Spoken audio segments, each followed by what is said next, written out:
Hi. Fancy seeing you guys here. Why is this screen smaller? What?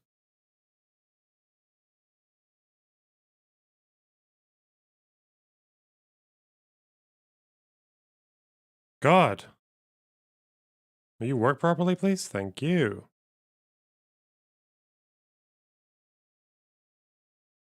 Okay. Gotcha. Mm.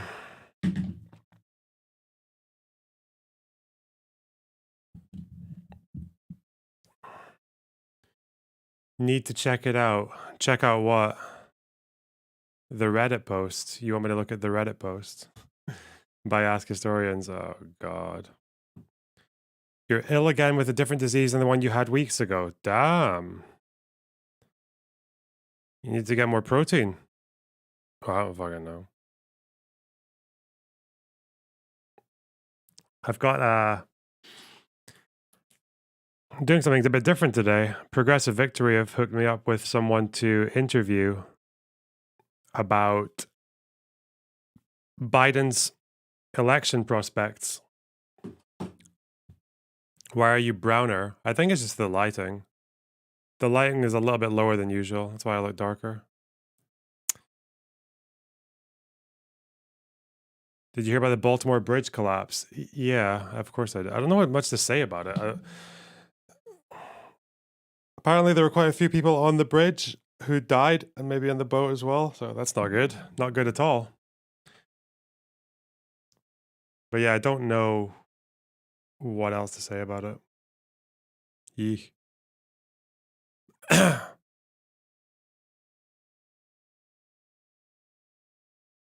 The lighting is so low, I thought you were wearing a turban. Okay. Oh, God. Good one. I love racial humor in this chat. Based. Hmm.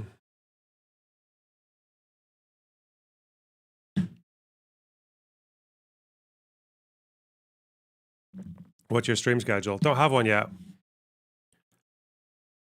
I usually start between sort of like 1 and 3 GMT. Obviously, today was later because I had things on. I had appointments, obligations. But kind of looking forward to see how this talk goes today because I don't really know. I don't normally talk to professionals, and this person is like a professional that I'm talking to, so we'll see.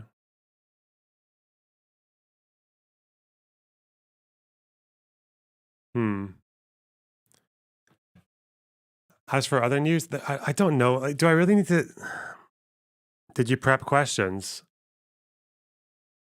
Kind of. I've got prompts rather than questions. I don't like having strict questions because conversations tend to flow in unexpected ways. So I'd rather just do that. Um, it's not really going to be a debate. I mean, we might argue, but let me see.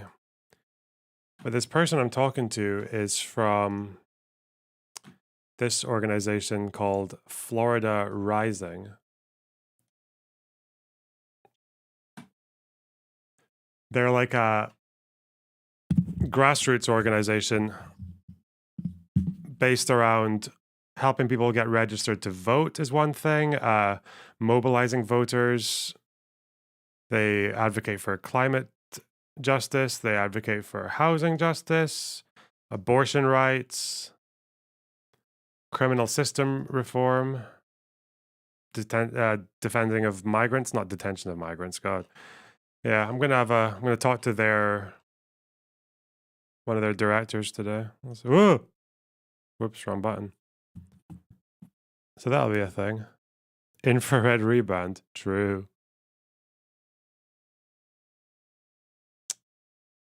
Let's see. The person I'm talking to is her name is Monet Holder. I don't know how to. I hope I'm pronouncing that properly. I guess I'll ask her on fucking Zoom. Did Vanguard suggest you to them? No. um, it's Progressive Victory, not Vanguard. Why do you guys keep on coming in and asking me questions? Holy shit. Every time I turn on stream nowadays, it's like, Lord of Box, what do you think of this? What's happening here? What do you think of this? What do you think of this person? What the fuck, dude? Let me... It's like 6 minutes into the stream. Just let me vibe. Holy shit. Ooh. Excuse me. You're a questionable fellow. Wow. Can you do a research stream on apartheid South Africa? One thing at a time. What's your opinion on pineapple on a pizza? I'm all for it. I don't have it. I don't order it myself. I never order the Hawaiian. I used to order the Hawaiian, but now I don't care about it. Now I tend to get something that's got a bit more protein in it.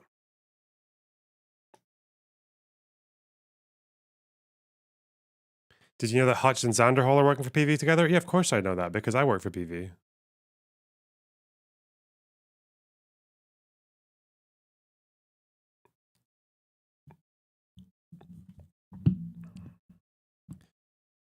Let me see. I need to get... I think this is their statement I've got to take notes on. I'll probably make some notes while I'm...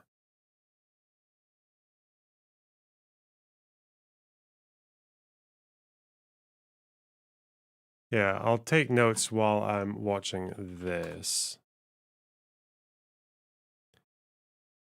Lo-Fi Guy, thanks for the $5. Love watching the streams during work. Currently reading Righteous Victims. What book should I read after to get a more Palestinian perspective?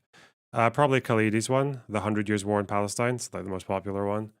If you want another one from an Israeli again, Avi Schleim is a good one. He's one of the new historians who does a good... who seems to be quite respected by the pro-Israel people as well, even though he's very pro-Palestine, so yeah. Let me see. Who is this guy that I was wanting to look at? Oh, God.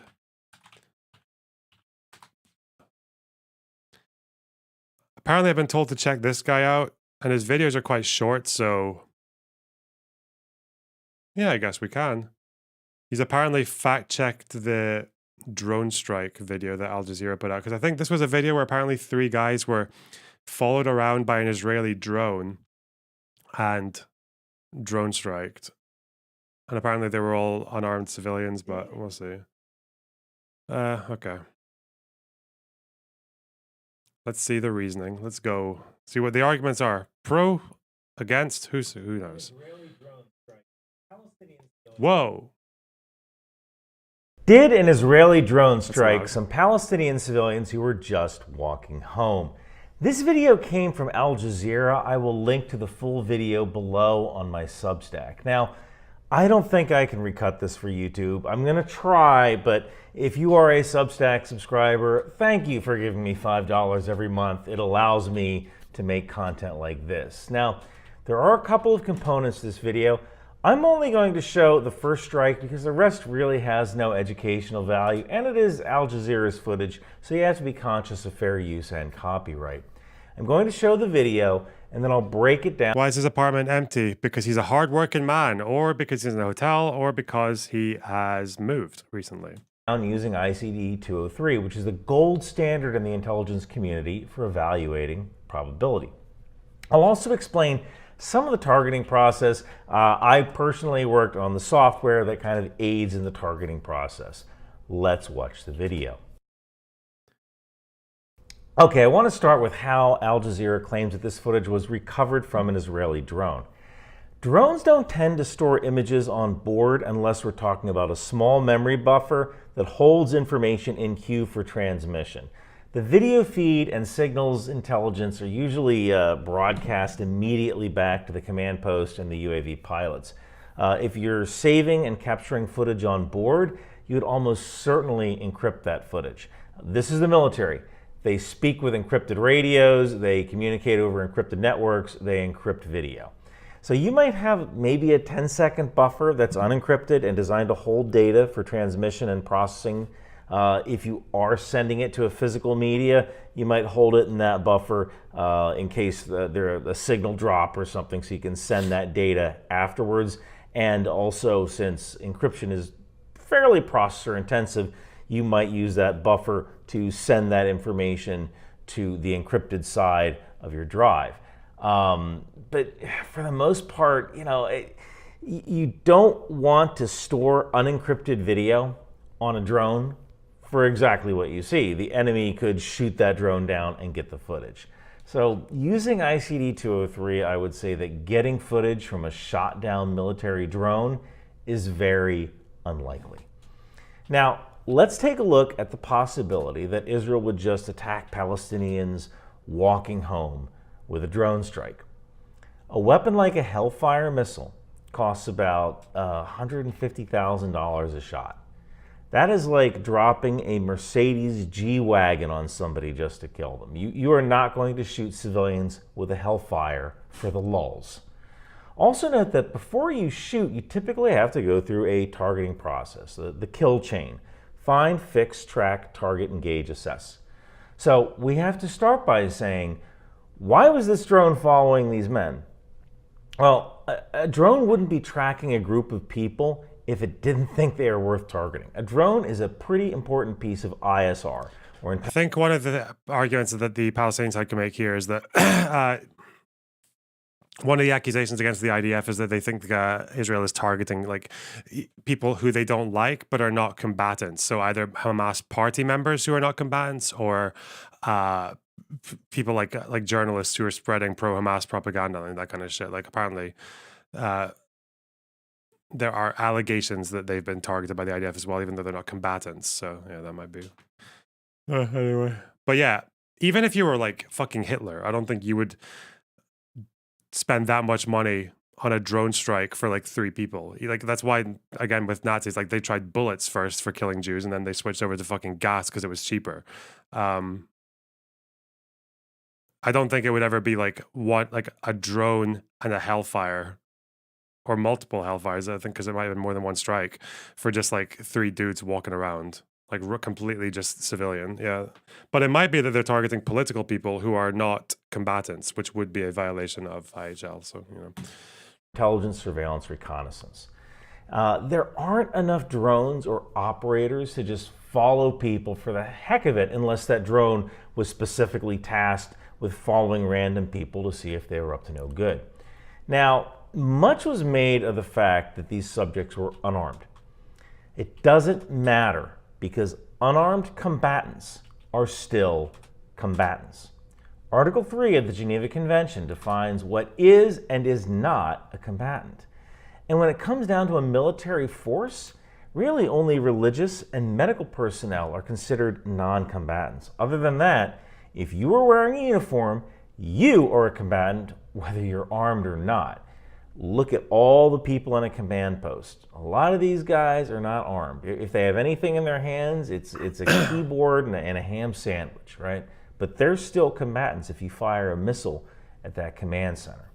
Now, unless you are hors de combat, out of action due to illness or injury, you're actively trying to surrender, you are a lawful target. For people who are fighting and not in uniform, there's a rule for that as well. Civilians who take direct part in hostilities can be considered combatants. So whether these people were Hamas or Islamic Jihad, or just civilians who were taking part in the hostilities but dropped their weapons and tried to walk away nonchalantly, they could still be valid targets. And one of the other problems is that no Palestinians have worn a uniform since October 7th, which you can assume is a strategy. If they get killed in a drone strike or a bombing, Hamas can say that Israel is targeting civilians. And since most people have never done ISR, which again means intelligence, surveillance, reconnaissance, most people have never done targeting or weaponeering, people fall for it, because it sure looks like a bunch of unarmed dudes were just attacked. But when you think about it, just the fact that Israel decided to track these guys and strike them lets me know that Israel was using a brigade or a division or even a theater level asset. So Israel decided to vector one of its important and expensive and rare ISR drone assets at these particular dudes instead of at somebody else. These dudes could have been Hamas. They could have been one of the 9 other factions in Gaza. We don't know. But we do know that since a drone is such a precious asset, they're not going to utilize that asset on the target unless it's pretty darn important. because you could be looking at something else. So the fact that a rare and expensive asset is dedicated to these guys tells me that they're worth watching. Now, it could also be the case that they're false positives, right? Like they got their own guys, but okay. I think he needs to explain that though, because to an audience that doesn't already agree with you, you're going to need to explain, like, well, they wouldn't do it. Why? Just because they're a sensible army, but that's an assumed premise, right? You'd have to maybe explain in comparison to different events historically or different atrocities and how they're typically not conducted with, like, an army that commits atrocities. I don't think will usually go around using their most expensive, precious equipment to do so, right? But yeah, I will see. Behind the scenes, as they're tracking these guys, other stuff is going on in the command center. The tracking continues. The targeting cell is performing the weaponeering, and then they're working on how they're going to strike the target. Now, the first thing you have to consider are available assets.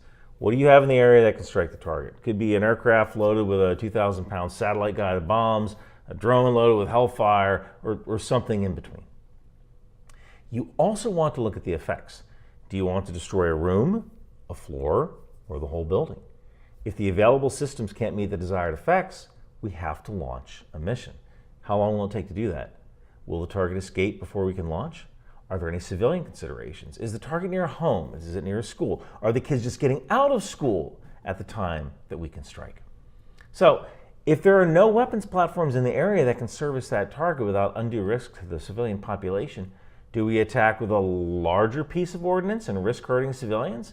Usually decisions like that have to get passed up the chain to people who are willing to assume the risk if the strike goes sideways. Now, in this case, it seems like they had assets in the area that were perhaps just loitering to take these guys out, or maybe to take out other targets of opportunity. Oftentimes, you'll have what's called a BOLO list, be on the lookout. So let's say we're trying to find Daddy El Batty, and we got a hit on Daddy El Batty's driver's cell phone. All right, let's vector a drone over there. Well, we know that Daddy El Batty has a limp. The guy is getting into a white SUV, has a limp. We know his last known whereabouts in this general location. So this dude... That could have been a worse email too. That one's fine. Okay. Let's see. Okay. With the limp by the white SUV could be the dude. Do we have anybody on the ground? Oh, our asset in Daddy El Batty's organization just told us he's leaving right now and he's getting into a white SUV. Okay, this is the white SUV. What do we do? Do we engage? And that's how sometimes you get Daddy El Batty, and that's how sometimes you get the wrong dude at the wrong time. So these dudes are either being tracked for a long time, or they came up on a BOLO list, and it's like, hey sir, this is our dude. He's walking with 3 of his buddies. There's no kids or civilian on the ground. We're not going to get another chance at this. So someone in the IDF authorized that strike. And right there, you can actually see an artifact that might be the weapon before impact. And you can see another artifact come in from the left. Based on the fact they launched 2 pieces of ordnance at these dudes, which is pretty expensive, you can surmise that these dudes were pretty important. And I would not be surprised if President Netanyahu authorized the strike personally.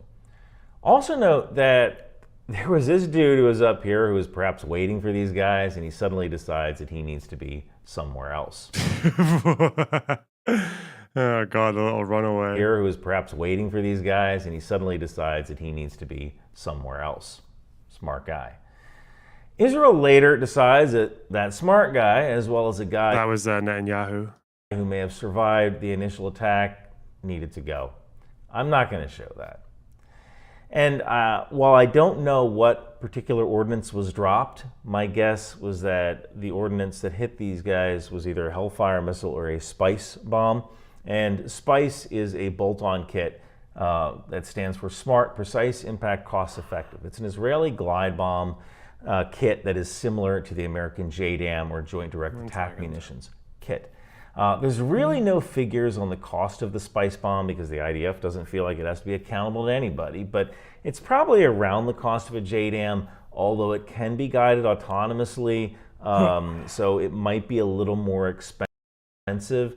There is a processor in that missile that will take a picture of the target and then compare its targets in its database and determine how best to go after that target. So I don't know, maybe we're talking $40,000, $50,000 a shot, plus the cost of the bomb and the spice package attaches to. Mhm. So now instead of dropping a G-Wagon, you're dropping a Jeep Wrangler on somebody's head. Rubicon Edition. So using ICD-203, I would say that since 2 weapons were launched, and later Israel engaged 1 survivor and the guy who was behind the rubble, spending at least $200,000, and if they were spice bombs, and $300,000, actually, well, 150 times 4, yeah, $600,000 if they were Hellfires. I would say that it is highly unlikely that Israel was randomly targeting people for the lulz. You just don't expend that kind of ordnance on someone unless it's pretty darn important. So how did the video get out? Well, I would guess that this was probably released by Israel privately among drone pilots or intel guys as kind of like a look what we did thing, and somehow it escaped into the wild because it always does. You know, when this whole thing started, I thought Israel would have the kind of OPSEC or operational security that we could only dream about in America. And kids are kids. You know, they bring their cell phones out, they burn drone footage to a CD to pass around. I wouldn't be surprised if someone intended to edit these attacks and more together and set it to music as like a greatest hits compilation. So then someone throws it up on Telegram and the internet, and they get internet points that don't exist, right? Then Al Jazeera gets a hold of it, and it fits their narrative about Israel killing civilians for the lulz. For the And they know lulz. You people keep will saying that. misconstrue it. And then I know people like me might find funny stuff in the video, but I have 860,000 subscribers. Al Jazeera is 13 million. Oh no. I'm screaming against a hurricane here. Now, I would like to add one possibility. There is a non-zero chance that they were following the wrong dudes. These are just guys who are headed home and they are in the wrong place at the wrong time. It happens. Doesn't happen that often. If you've dedicated an expensive and rare ISR asset to watching a bunch of dudes, it means those dudes are up to no good. So I don't think that's the case. But either way, there are 4, maybe 5 dudes who were somebody's son. Maybe they had kids. Maybe they might have made certain choices in their lives that led to this situation. That doesn't mean I take any pleasure in watching this. You know, watching videos like this should be like eating broccoli, not like eating ice cream. So keep that in mind when you What if you prefer broccoli to ice cream? Consider that one. view footage like this. You shouldn't be enjoying it. And if you are enjoying it, you need to see some sort of psychiatric professional. I'd also like to note that supposedly the IDF said the group was armed, and I don't know why they do stuff like this. It could be because the IDF has a bad habit of just not feeling like they're accountable to anybody, but it could also be a small lie because they don't want to reveal their sources and methods of how they got this guy.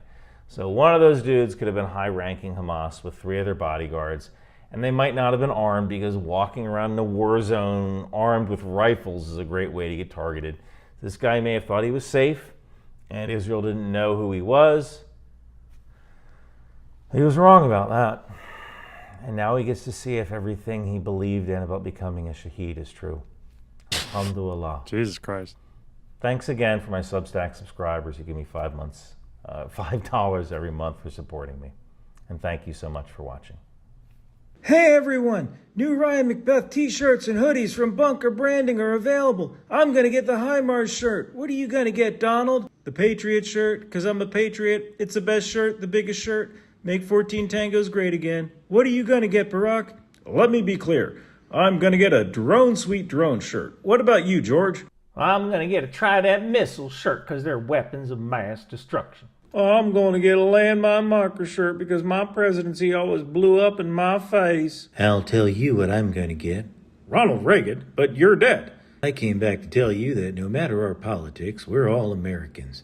And we should buy Ryan's hoodies and t-shirts because they pay for the stock footage and licenses that allow him to make awesome content. So come on down to Bunker Branding and buy a Ryan Macbeth t-shirt or I'll start the bombing in 5 minutes. Okay. He's weird. A quirky dude. Okay.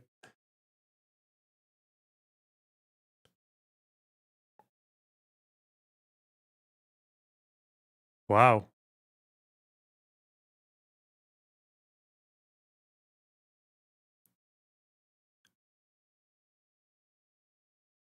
So he's of the don't celebrate drone strikes, but you can make jokes about them persuasion.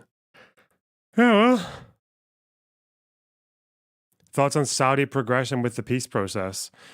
I don't know what's happened since yesterday's, was it day before yesterday's ceasefire, UN thing, which it seems like no one wants to follow. Israel doesn't want to follow it. Hamas doesn't seem to want to follow it. There you go.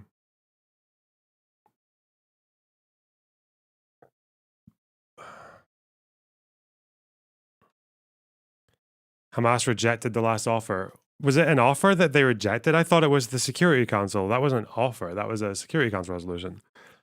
Was there an offer as well? Oh, the hostage exchange one.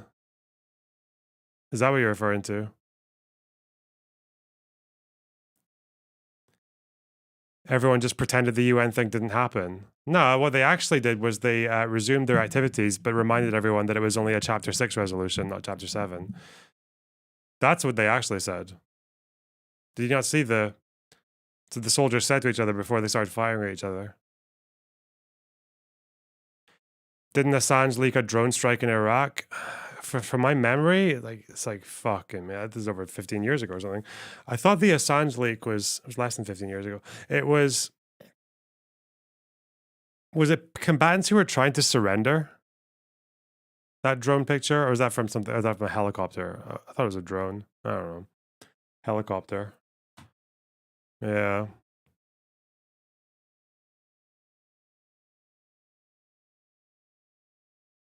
God, that's taken me far back. Been a while since I thought of that.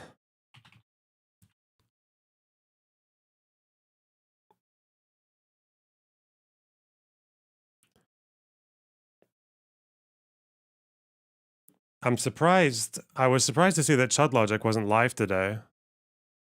Does he usually take Wednesdays off? I don't think he does. I was surprised to see him off today because I thought he would be spending the whole day going over the BreadTube fucking R review with ContraPoints and Philosophy Tube. But I guess he's got Tuesdays and Wednesdays are off. Okay, I didn't know that. But I guess he's got legal battles. Who knows?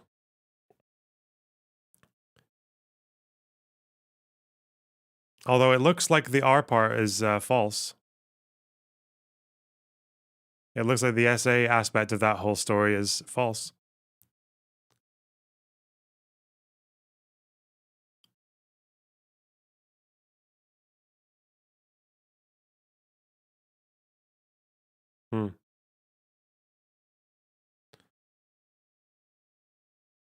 Food Shops had a banger thumbnail on this, did she?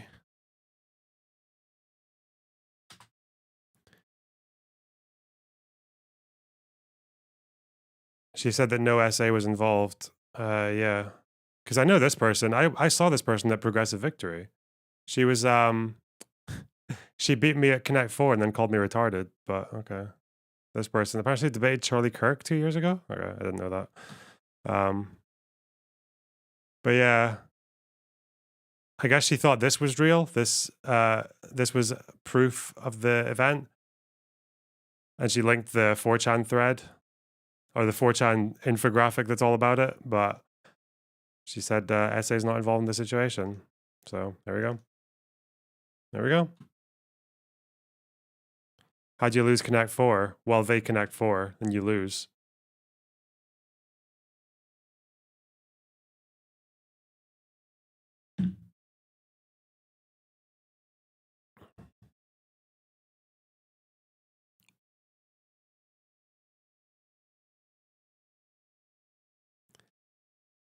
Isn't it solved? Is what solved? I don't fucking know. It's interesting how, on the one hand, ContraPoint seems very against people talking about the kind of stuff. Like, she doesn't seem to want it to be a big public thing. But then she also decides to like leave a really long paper trail across the internet for people to go and have a look.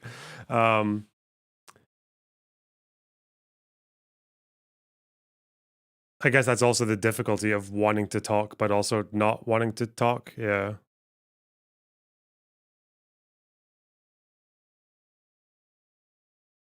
Who knows?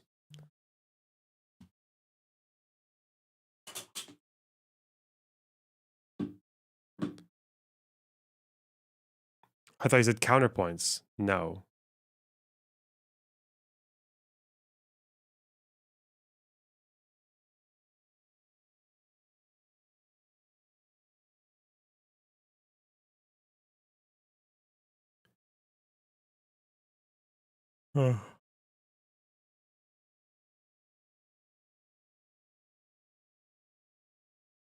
What is this? If you're spreading this 4chan bullshit. Oh, God. And now people are using it to try and say that Philosophy Tube isn't actually trans. Okay. Jesus Christ. Oh, Kelly J. Keane. Wow. What a person. Did you hear about Kalinsky? Yeah, apparently he was supposed to be on the bridge. He was supposed to be driving that way or something, but he didn't. Or he was, but he's gone missing. Wait, what?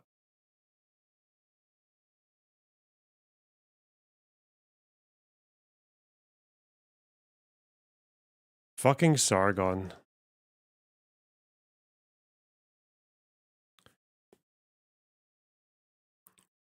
No, wait, what's the actual story about Kalinsky and the bridge? I don't know. What is it? She doesn't want to address it because people like Sargon will get involved. I mean, I think it's pretty obvious what the story is, though, right?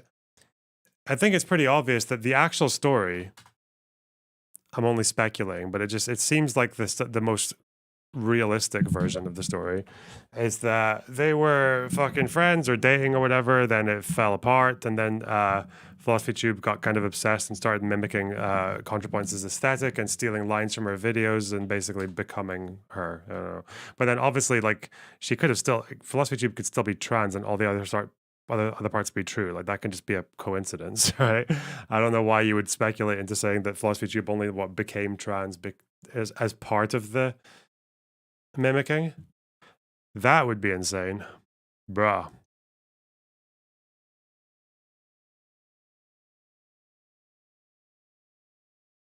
All right, what's Kyle saying? Apparently he did a video about it. All right, y'all, welcome to the show. I have quite a wild one for you today. Wait until you hear this first thing. People say she became trans to avoid SA. That's bullshit, whatever, don't care. That's so, like, that's insane. That's such an insane, that's 4chan being 4chan, eh? About to talk about. It's crazy. So we're going to get into the bridge collapse stuff, Baltimore Bridge.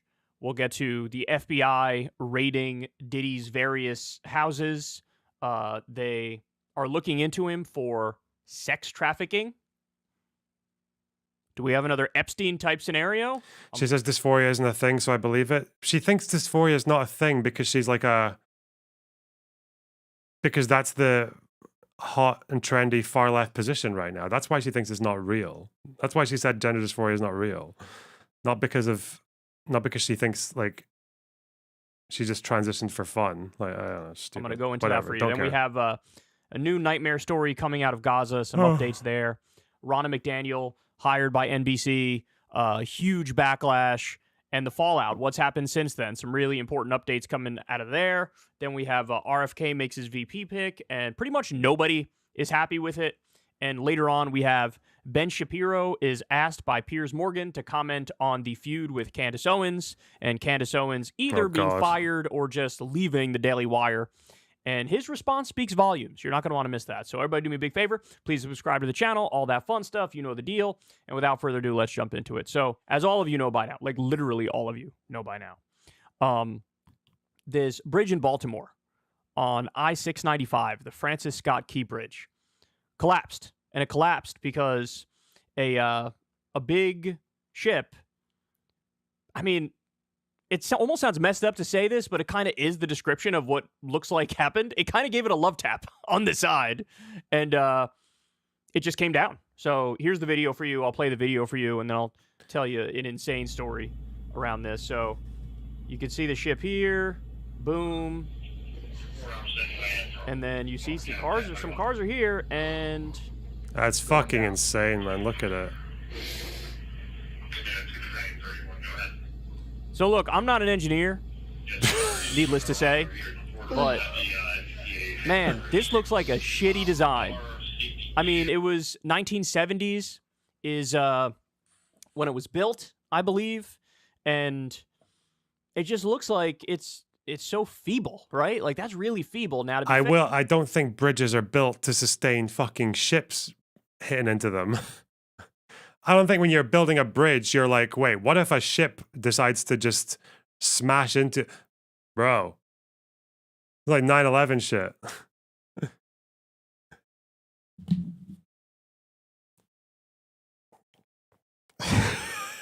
Built to absorb a moving ship, a cargo ship. You've seen cargo ships up close. They're fucking massive and they're heavy. They have to be able to engineer with that in mind.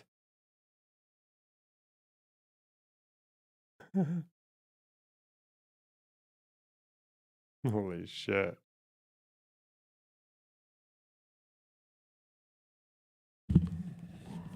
Okay. fair, this thing is like millions of tons, this giant ship that hit it. And what Okay, happened to be fair, is he said, there was a okay. power outage in the ship. And so when there's a power outage, you Bro, can't really steer it. You're really it was inspected in 2022 and given a good grade. See, that's impressive as well, because a lot of bridges in America don't get good grades. A lot of bridges in America get shit grades, and they need refurbishment or whatever the fuck. They need like that's what it's really annoying. A lot of this fucking Biden infrastructure bill, so much of it was just fixing up things that already existed, like bridges and train lines and shit like that. It's not like I think at the beginning people tried to sell it like it was going to be America's like high-speed rail revolution and shit. No, it wasn't. It was mostly just renovating things that already existed and needed renovation a long time ago. Like the Brent Spencer Bridge in Ohio that takes you from Ohio, Cincinnati to Kentucky. Yeah, that one, that important one, that massive fucking bottleneck, one of the worst ones in the country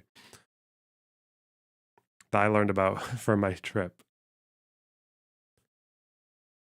This is why Kyle supports the Houthis, because they would have intercepted the cargo ship.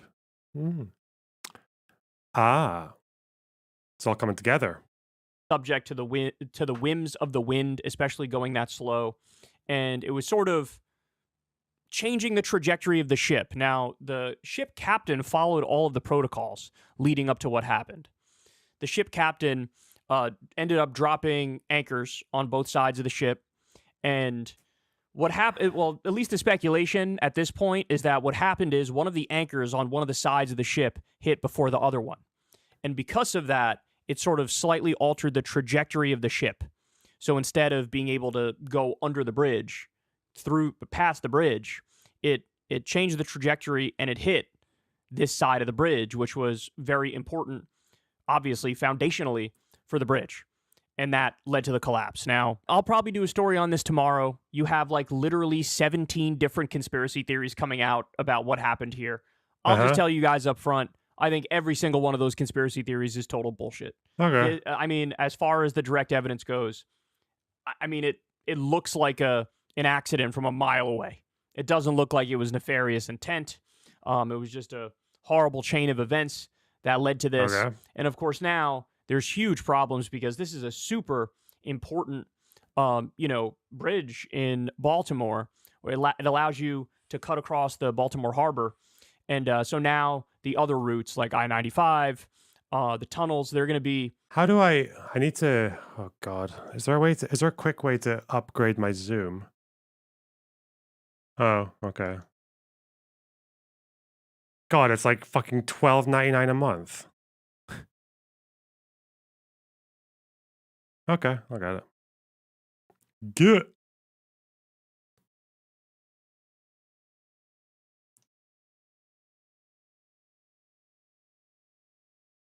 Just make them use Discord. No, you idiot. Hang on.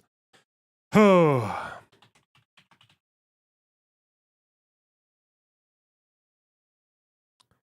Oh.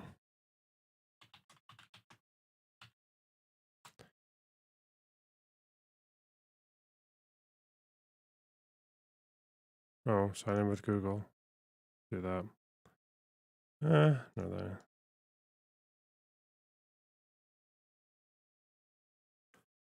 All right.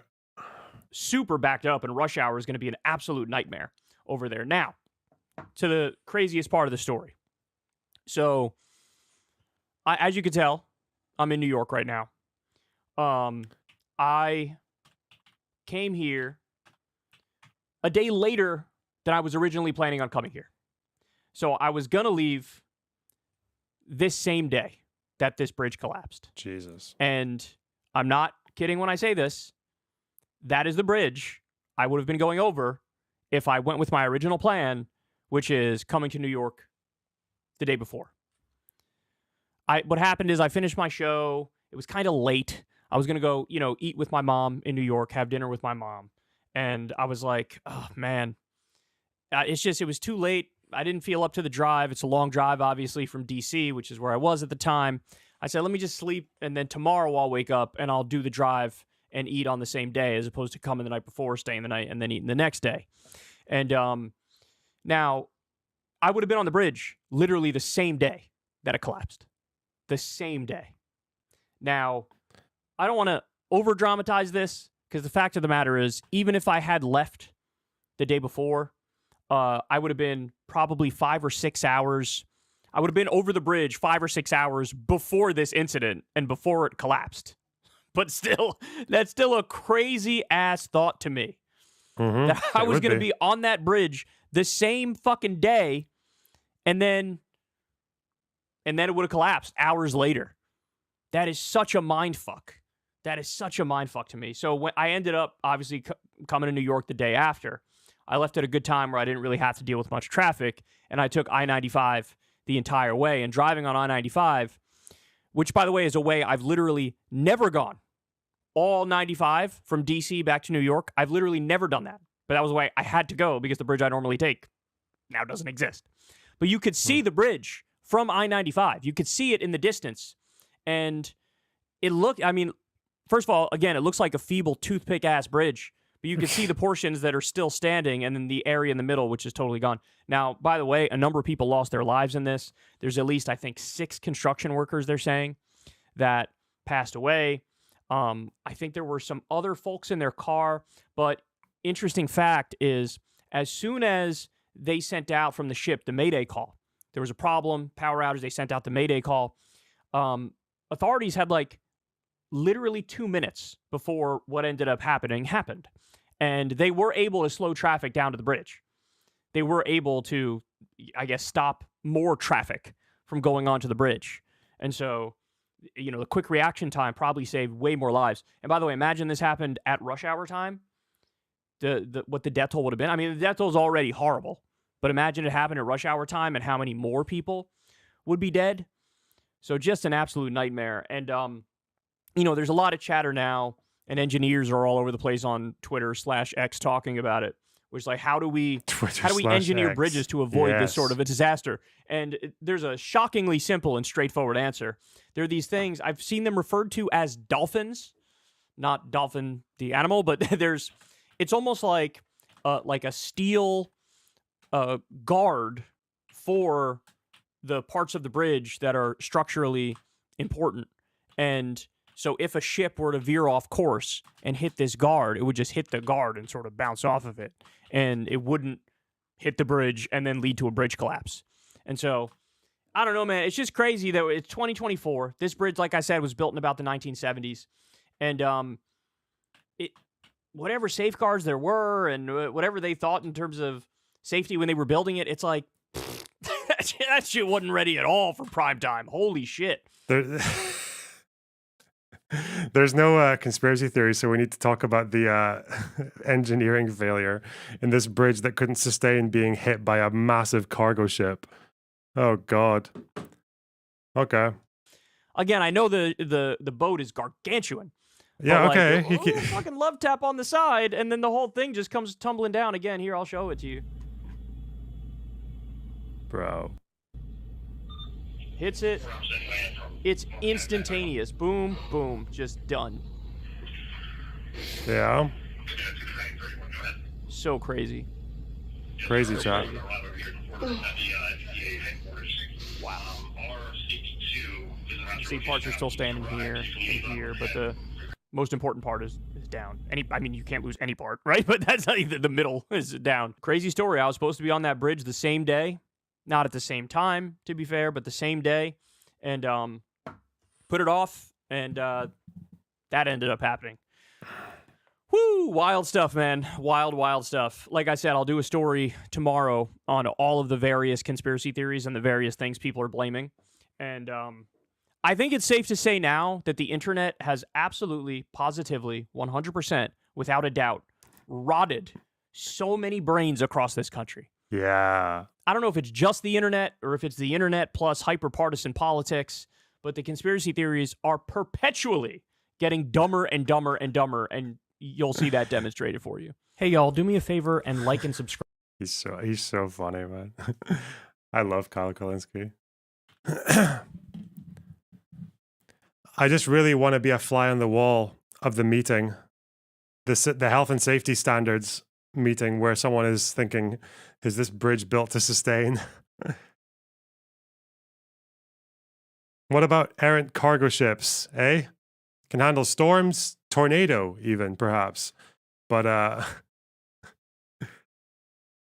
cargo ship? Charging it right in the face?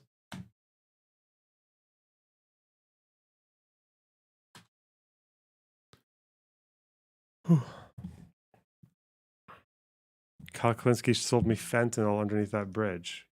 You are a degenerate. Stop. Stop right now. Oh.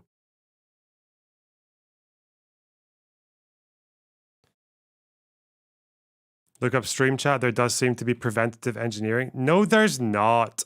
Stop.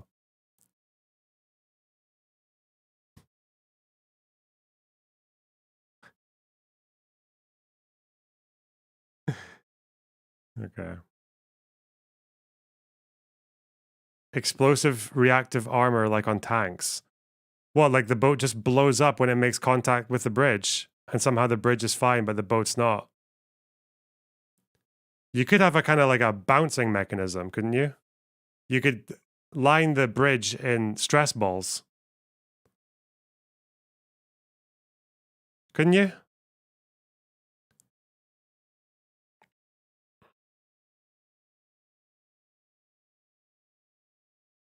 Or bubble wrap.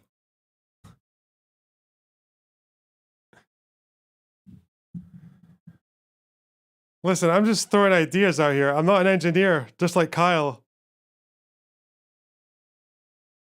Stress ball to take a hit from a 200,000 ton vessel. That's basically that's just me when I've had too much coffee, to be fair. So I wouldn't worry about that. That's just me when I'm trying to read a boring instructions manual. If it can handle that, it can handle however heavy that boat was. Okay? Has he already gone through the Rabbani thread? No, I'm going to do that after this conversation, I think. Oh, I'm so dehydrated, though. Fuck me.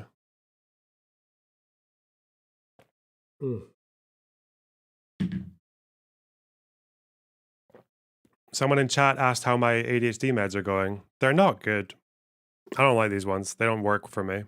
They work for other people, so don't take it as a blanket rejection, but don't work for me. God. If anything, it makes me worse. I don't know. Fucking which ones? It's like it's like there's like 3 or 4 different brands for Ritalin, but yeah, this is Ritalin. Yeah, methylphenidate. Oh. What time is 2 p.m. ET in UK time? 6 o'clock. Instant or slow release? It's like slow release, yeah. The problem is all the other alternatives like Adderall and fucking Vyvanse, they're not. There's shortages. They're all going through shortages, so I can't even replace the ones I've got now. I just have to take this or nothing. And I thought this would be better than nothing, but I don't know if that's true. I think I might go back to nothing. I was able to be a human on no meds. I've done it before.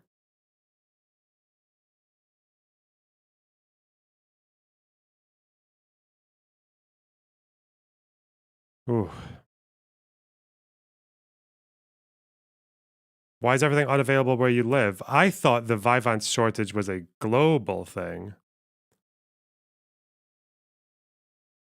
That's what I thought.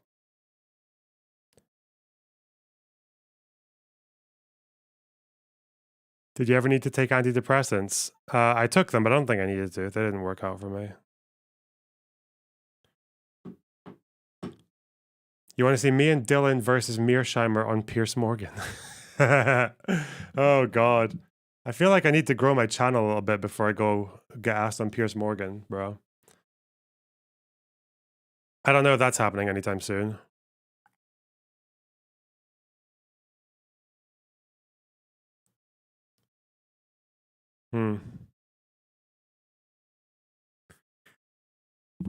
What position does Progressive Victory take on boat bridge collisions? I don't know. Haven't asked them. Destiny could put a word for you with Lex Fridman. I don't know, like... I think if he starts vouching for someone like me, he'd be vouching for everyone, right? What's this?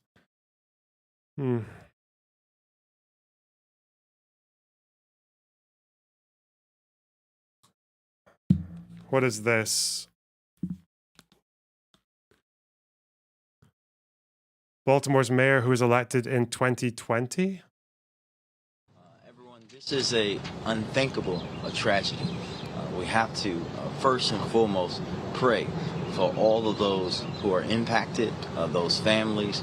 Pray for our first responders and thank them, all of them working together, city, state, local, to make sure that we, everyone, this is a unthinkable tragedy. We have to first and foremost pray for all of those who are impacted, those families. Pray for our first responders. And why this saying DE? What the fuck does DEI mean? This is saying he did not. What's DEI mean?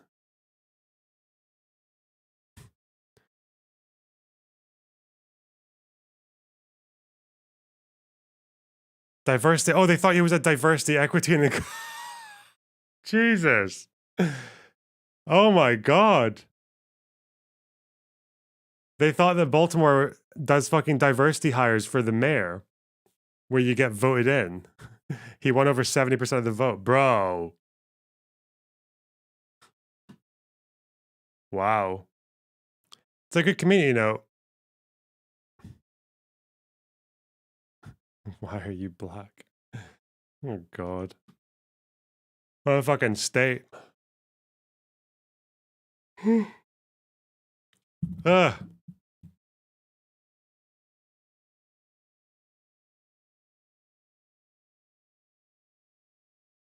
Star Wars in Japanese is actually game-changing, is it? 私を倒しに来たのか、オビワン。使命を果たそう。It's just anime.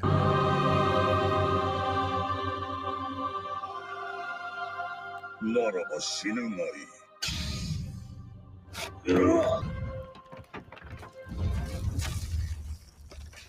うやら力が戻ったようだな。だがまだまだ。お前ら弱さが見える。だからこそお前は。What Star Wars is this? 必ず負ける。I feel like I can't keep up. Which Star Wars is this one? The fuck? Okay, whatever. Click the Yoda video. Okay, one more. なんだか誰かに見られてる気がした。武器をしまえ。怪しいもんではない。若いな。何しに来た。 Oh, they've put an effect on his voice. Okay, like a chorus almost. Okay, whatever. Whew.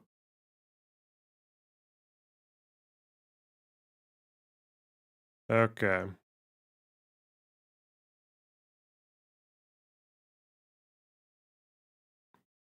I think I'm probably going to talk to this person off screen for a second before the thing actually starts.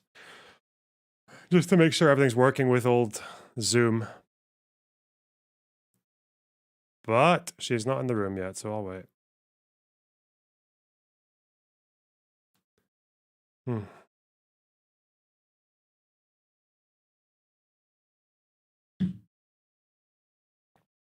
Okay.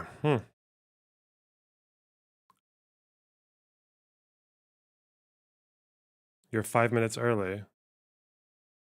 Yeah. Good to be early. Zoom because normie. Yeah, basically. Normal people like Zoom. I don't expect activists and political people to be active Discord users. Did I miss the Israeli hostage thing? Nope. That's coming. I don't know when that's coming, actually. That's coming after this. I'll do that after the call. Maybe start this up on Twitch as well. Hey, what's the hostage story? The Israeli hostage who has spoken about, she's been released and she's spoken about being sexually assaulted while she was in captivity. The UN already said that the standard of evidence for assaulted victims was higher, so maybe that was based on that she hadn't spoken publicly yet. But yeah. So she's the first hostage to speak about being sexually assaulted, like herself. Although the UN seems to have already had evidence for it happening to other hostages too. That's not this. No.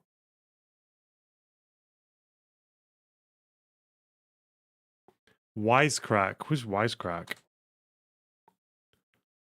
About the Finkelstein debate. Destiny Finkelstein. Is she related with the paramedic story? Probably not. What would she have to do with the paramedic story?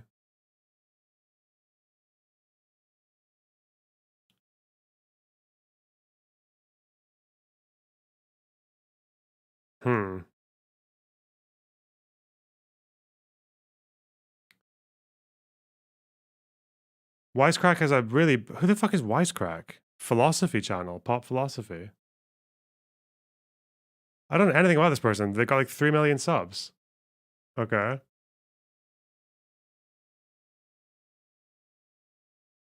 Mr. Beast, Jordan Peterson, Gender Theory, American Comedy.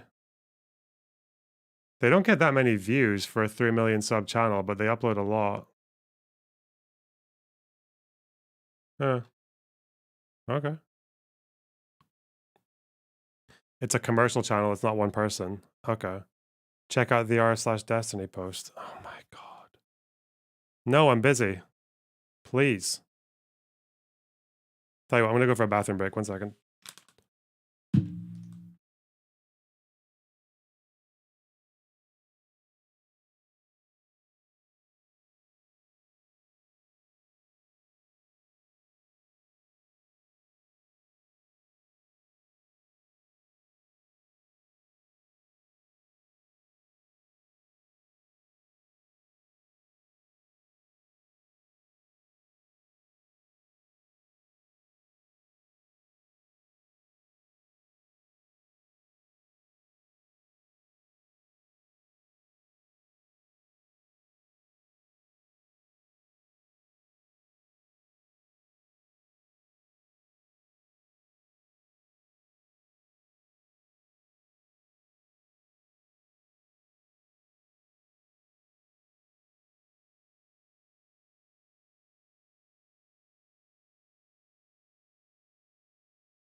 Okay.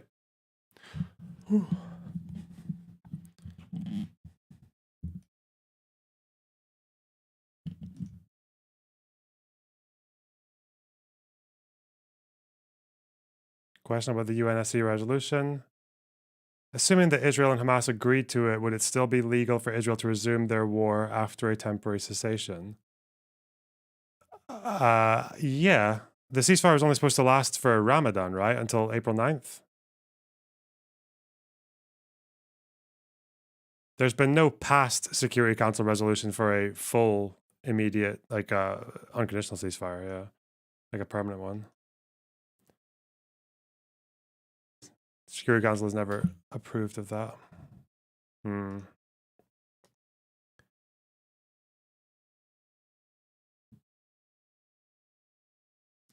just, oh. All right, 1 second. I'm gonna talk to this person before we go on, okay? 1 second. Brr.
Okay, hello. I am here today with Monet Holder. She is the Senior Director of Advocacy and Programs for an organization called Florida Rising. Monet, hi, how are you? Hi, Box. I am well. How are you? Yeah, I'm good, thanks. So I think Florida Rising, you'll probably explain it better than I can. So what exactly are they? What do they do? All those Sure. things. We are an Remember the Holodomor? independent organization working to build voting and political power in marginalized communities across the state of Florida. So we work amongst different issue areas: criminal systems reform, gender justice or reproductive justice, voting rights, housing, and climate justice. And we do work year round, civic engagement, voter registration. And then we also do legislative work, so policies and working with the legislature around issues that impact our communities. And then during electoral cycles, we have a PAC where we endorse candidates who are running for office and run an independent expenditure operation to help those candidates hopefully get elected, and they're candidates who we think would be best for marginalized communities. So we do a lot of work in the state and really pay attention to issues that deeply impact everyone. Yeah, and it's in Florida you do most of your work, right? Is that mostly a Correct. state focused thing? Yeah, it's like a grassroots. Yeah. Okay. So Florida currently is governed by Ron DeSantis, right? So Yes, our being a governor. progressive advocate in Florida with him in charge, you must be fighting against the tide there.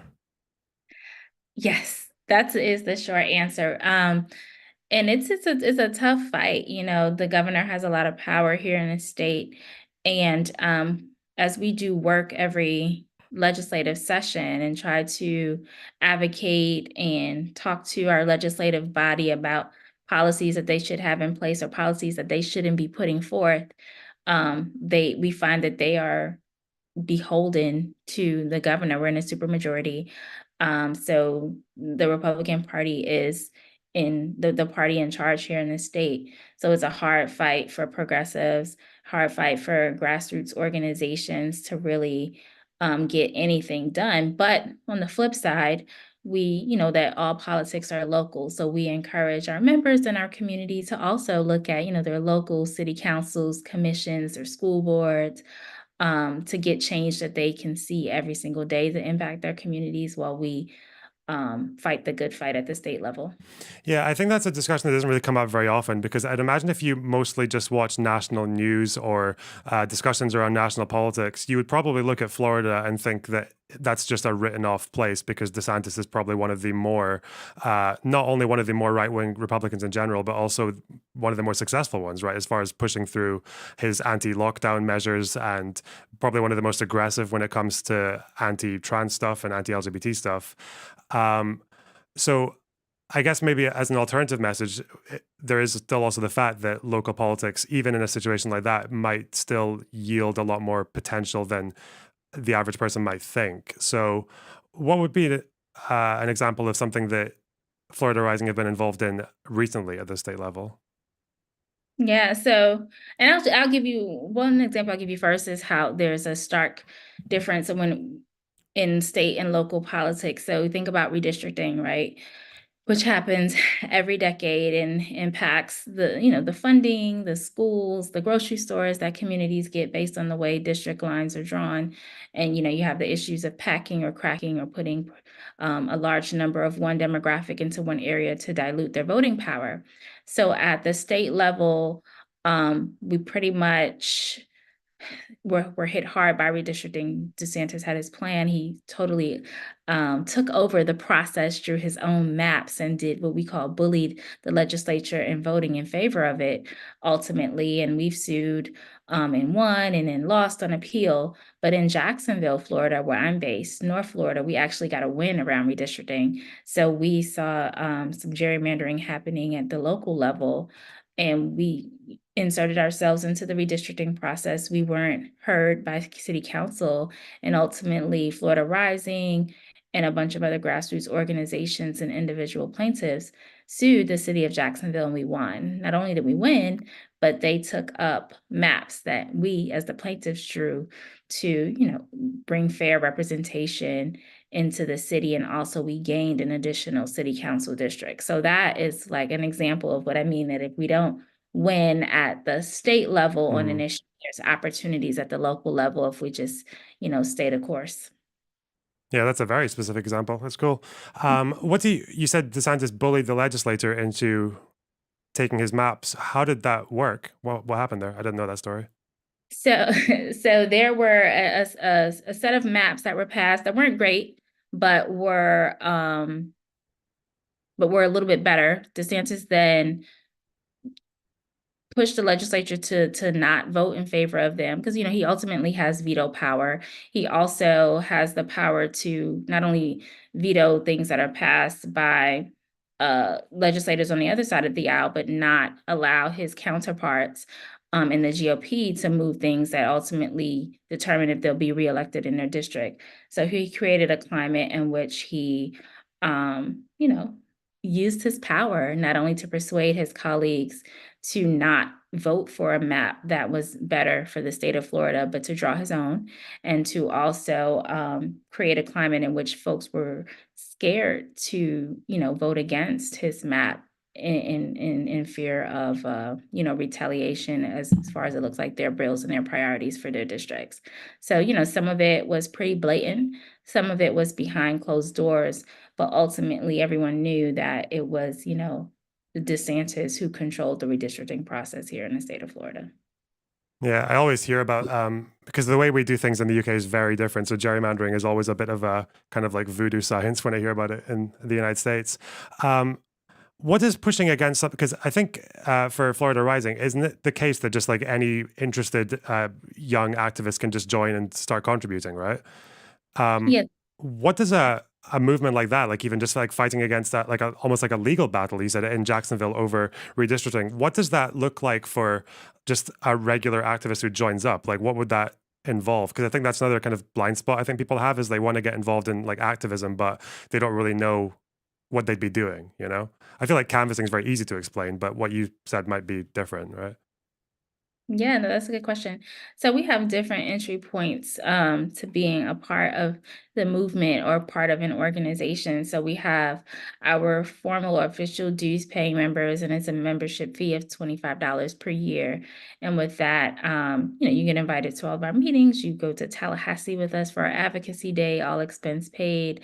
And we just have different trainings and leadership development opportunities that our membership base either it has exclusive access to or first dibs as a member to be involved. But on the flip side of that, money is never an issue. So if you want to still become a member, you can, volunteer, whether that is canvassing, making phone calls, sending text messages around issues that specifically matter to you or that may matter to someone that you care about.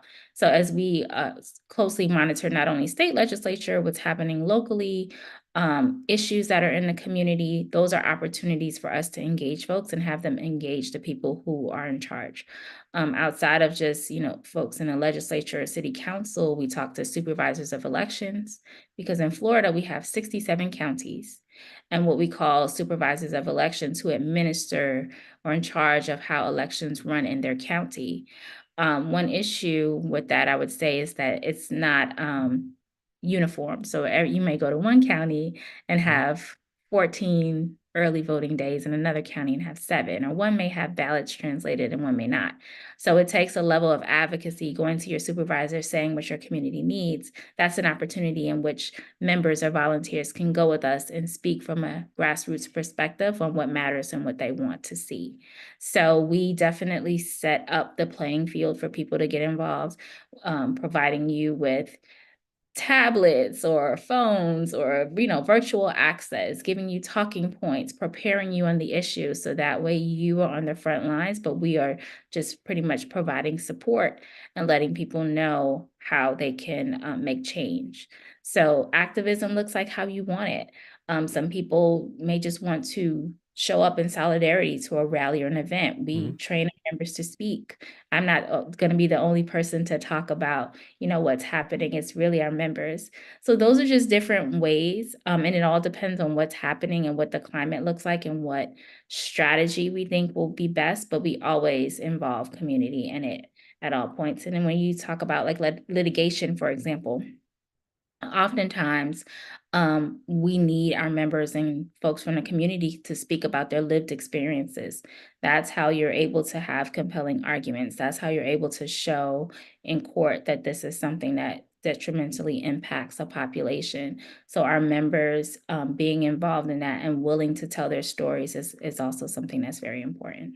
Yeah, I've heard stories about this where I don't think it happens that often in the way that I've heard this one told, but it's that it can sometimes be the case where someone might go to a hearing and it might be about like trans legislation or something, and they'll just stand up and they'll say, "I'm trans. This is how this legislation will affect my life," and then they'll come back like a month later and they'll say, "Oh, there are actually like 3 or 4 Republicans in that house who changed their votes because they probably just never met a trans person before." Right? Yeah. Yeah, that definitely. So it does sound like you've got a lot of things in place to have it that people don't really feel like they're out of their depth when they join, right? Like it's quite, yeah. What kind of campaigns do you have looking forward to in the future? So this year, the presidential election is a big one. That one for As one, I yeah. as I mentioned earlier, we endorse candidates and we also work on ballot initiatives. So this year, not only are we worried about top of the ticket, we have what we call down ballot races. So in certain places, you have people running for House seats, you have people running for commissions or city councils, depending on where they live in the state. And then abortion access is one that we're hoping to see on the ballot in November. We meaning Florida Rising, is part of Floridians Protecting Freedom, which is the coalition that spearheaded putting what is now Amendment 4 on the ballot. So we got over 1.5 million signatures from people across the state saying that they want the access or the right to have access to abortion on the ballot in November. Right now, we are waiting for the Supreme Court, who reviews the language, to confirm that it is constitutional and that it can be on the ballot. And we actually have an April 1st deadline, so that decision can drop any day. And once it does, because we're hopeful and we're confident in that, we will kick into full gear on educating every Floridian in the state of Florida what it means to have access to abortion, what it means to have that decision be a private decision between you, your family, and your healthcare provider, and not a politician, and what it means to vote yes when they see it on the ballot in November. So that's the huge, huge, huge campaign. We're part of the petition collection access. We're on the executive committee. I served as founding chair of Floridians Protecting Freedom for several months. So that is one that we are all hands on deck on, in addition to making sure people vote up and down the ballot for candidates that really have their best interest at heart. Okay. Cool. So definitely going to be a busy year for you guys. Yes.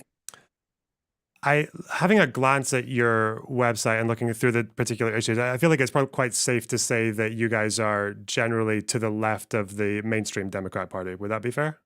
Yeah. I think that's accurate. Yeah. Okay. What's your experience? Because it's probably very different from mine in the online space, but what's your experience in dealing with further left, like apathy or people who just don't want to vote? Yeah. So it varies. It varies in a lot of things. Definitely people's lived experiences and where people currently are, demographics, especially as it relates to age.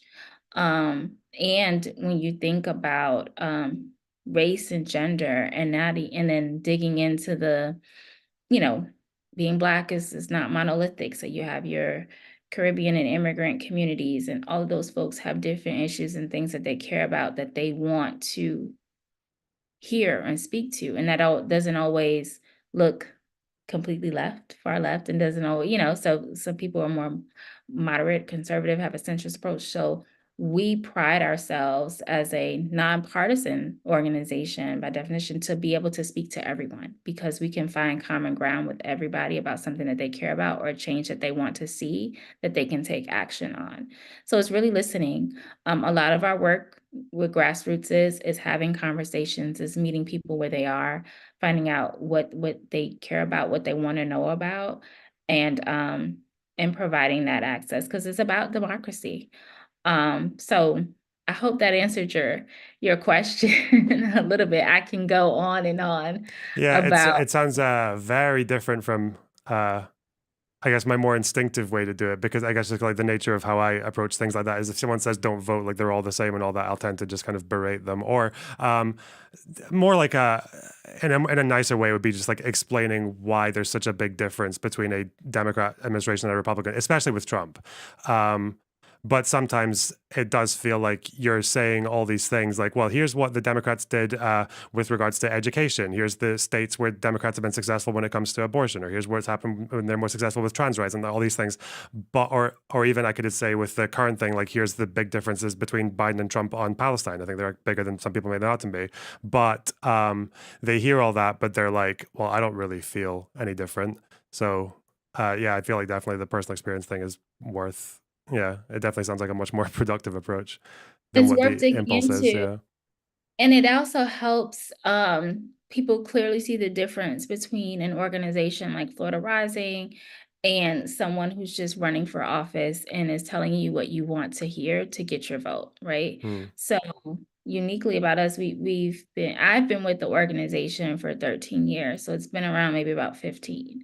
People are always asking, oh, so what do you guys do when it's not election time? And we're like, we're still working to change community, right? They're not used to someone coming to them about voting who actually care or actually will be around when the elections are over to still, help them.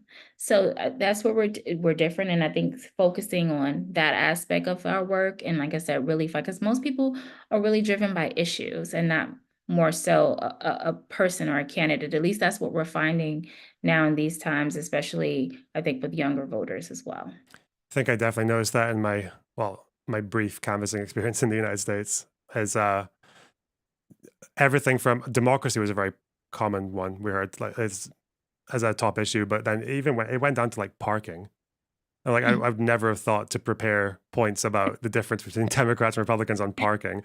But yeah, when we were connected to each other, I was sent a kind of like blurb about what you were kind of pushing for right now, and I think you said that one of Biden's big issues now is that he might be losing the youth vote over his positions on Palestine. What's do you want to give us a rough outline of where you're standing on that right now? Yeah, I mean, I say that not just in theory, but like what I see across the state, and the folks who are most energized around it are youth voters. And I want to first and foremost say what's happening in Gaza is a humanitarian crisis, right? Mhm. Um, we see that there's nearly 2.2 million people who are displaced. And as you think about the displacement of folks, and you dig deeper into who is being impacted the most, I think the idea of there being women and children is really pulling the heartstrings of a lot of people, but more so younger voters. As we relate in Florida, and we're having big conversations around reproductive issues, I know for a fact, I think close to 655,000 women in Gaza don't have access to feminine hygiene products and hospital care. Those are statistics, those are things that resonate with younger voters, with women, women of color, as issues that we're facing here magnified somewhere else without any help or aid in sight. So it's real. As we look at some of the protests and actions that are happening, young people are leading the charge, and they're looking really for Biden to be a peacemaker in this instance. And I think once, if and when he's able to speak to that or come with some resolve that resonates and make folks feel like we're in the right direction, he's going to have a challenge.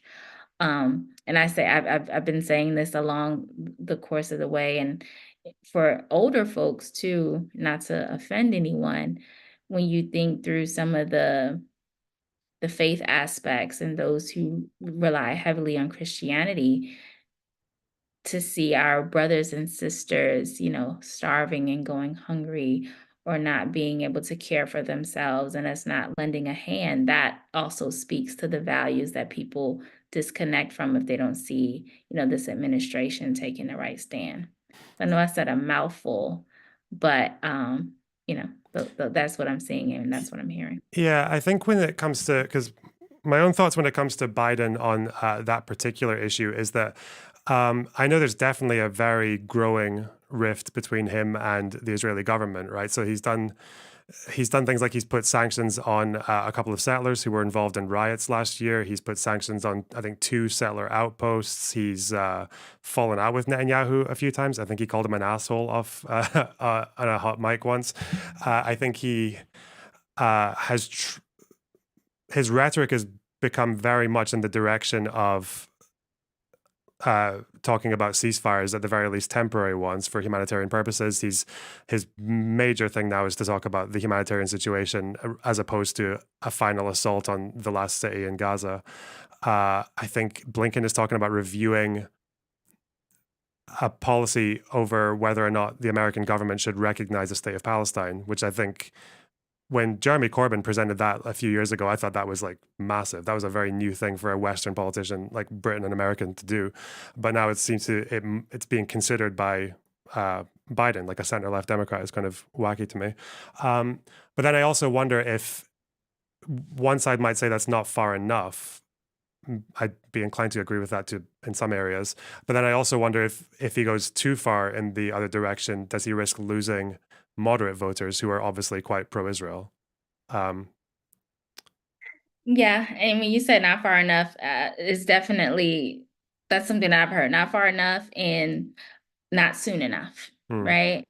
So I think he has to decide where he stands and stick to it. I mean, anyone can respect someone who stands on values, or as they say, young folks say, who stands on business, right? During these times, and people will respect it. And we've seen that with other candidates and other presidents. and they still manage to be successful in their races or their elections or re-elections. So I think we have to stand on, what it means to take action, what it means to help that brother, what acts of service means, what humanitarianism means, and have a clear definition and be firm on it. And the American people will vote the way they will vote. So I was going to say three things, but maybe one's fine. What would you do if you were in Biden's position right now with regards to the war? I mean, if I were him, I would have taken a stand a long time ago to um, cease fire, to send aid to help folks and not fuel a war and fuel genocide in any nation. So, that's me. Is that ceasefire in the sense of like Israel just leaves Gaza, like they just stop and leave, or they try to negotiate a long-standing settlement with Hamas, or they try to replace Hamas with someone who's more up for negotiations in the future, or what would that mean? I think it's a bit of both, and it's an immediate relief, and Mm, it's also helping to ensure some long-term or permanent peace in Palestine. okay, cool. Well, that's us to almost half an hour now, so I really appreciate you coming on and talking to us and Yeah. introducing the audience to something a little bit new, I guess, when it comes to local politics. Um, I think the Florida Rising website, I've got that up, so I can just put that in my chat.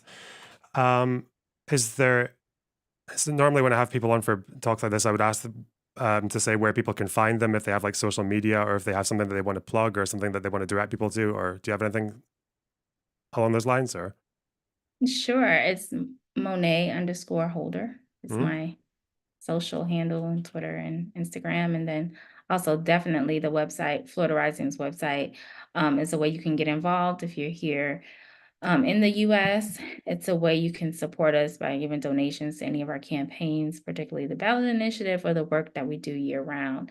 We're always looking for supporters. There's always work you can do remotely if you want to engage. And we just definitely appreciate all support. And I appreciate being here and on your platform today. Okay, cool. Well, yeah, I really appreciate your time and it was nice talking to you. All right. You as well. All right. See you later, Take care. LaFlock. Bye bye.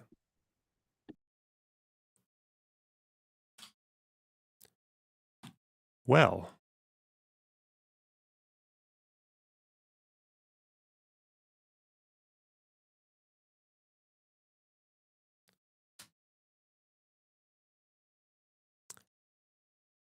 whew, you know what I liked the most about that conversation was I didn't have to see 4,000 fucking dribblers in my chat being, oh my God, Lord Bucks, why would you not push back against this argument? Thank God. Fuck me. I was ready to fucking set off. Okay. That was good though. That was a good conversation. I'm gonna vote now. Good. I think it's a good example of what critical support looks like, you know? That leftists can actually do that.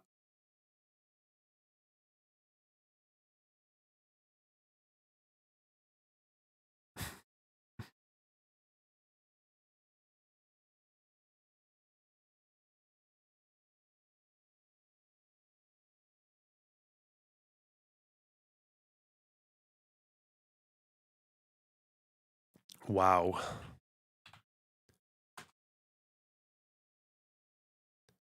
Vote twice. Not for the same election. You can vote for multiple elections, but don't vote twice for the same one. It's illegal.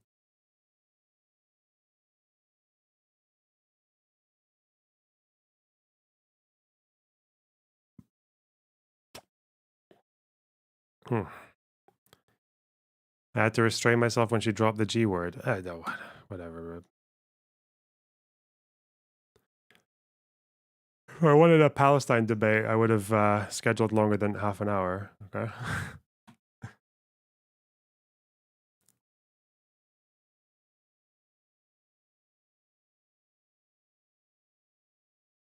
Oh, okay.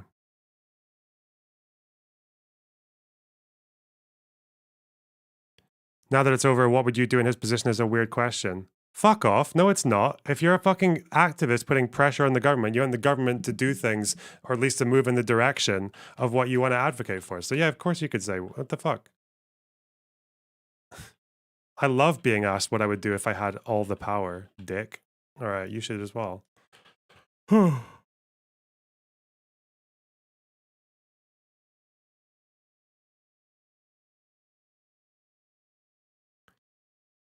you think she had a good answer? When she mentioned the immediate relief of ceasefire, I don't think I don't think people can disagree with that. Like the immediate relief of like ceasefire right now, given the humanitarian situation, is quite important, I would say.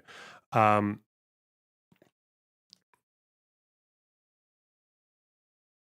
yeah, there are obviously complications around the fact that neither Israel nor Hamas seem interested in any form of ceasefire, apart from one that is 100% on their terms. So that's a problem, you know, and that's just, and it seems to be that if that's the position of both parties, then the way to duke that out is with a good old war. So, you know. Not while hostages are in Hamas dungeons. Well, no, because the last ceasefire that actually was agreed between the two groups involved a hostage changeover. What are you talking about? It involved an exchange of hostages and prisoners.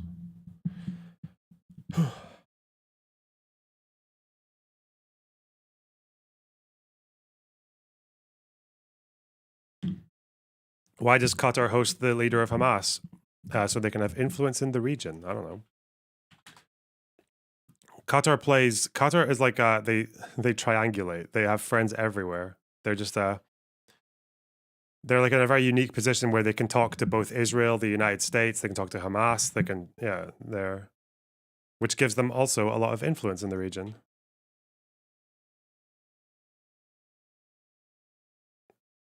The resolution this week done is binding, right? It's chapter 6, which means that it's not one that it's binding in what sense?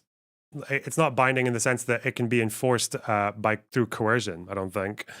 So I don't know I'm not going to get into the discussion about binding Security Council resolutions. That doesn't make any, it's really confusing, okay?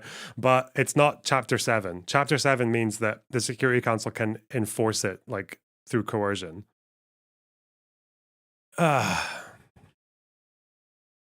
It's chapter 7. Last I heard it was chapter 6 Afterglow. Let's have a look. The one that got passed, mind you. Oh, for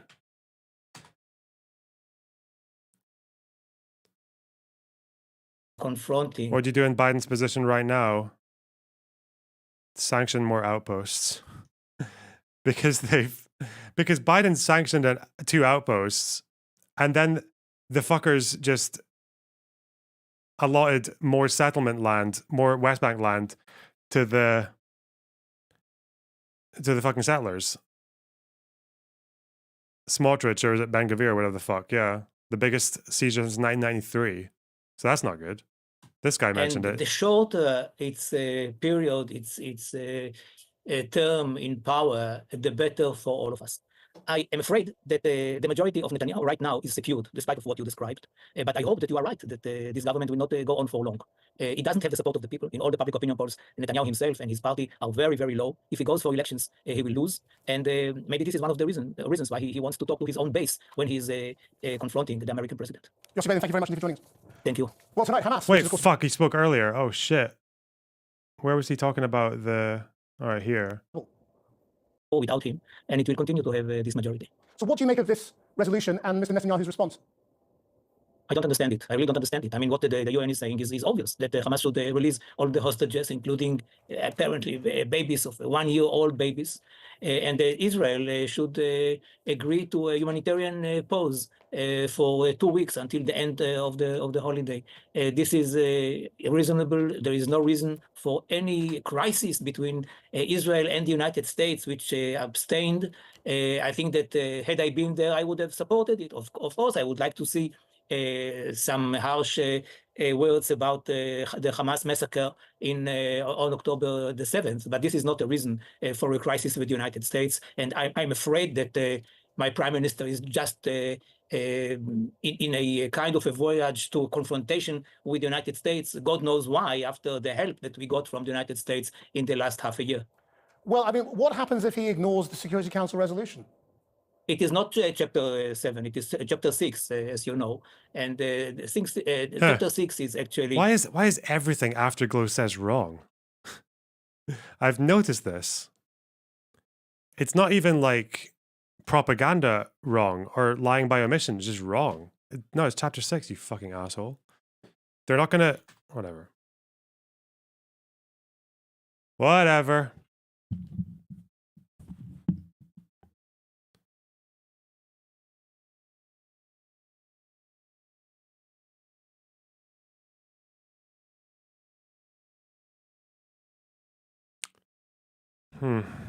I go through the NYT story.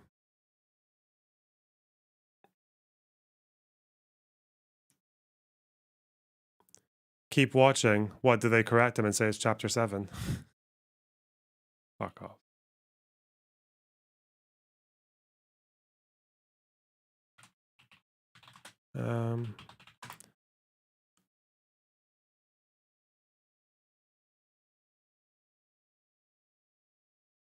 They're gonna say? Where do they normally say which chapter?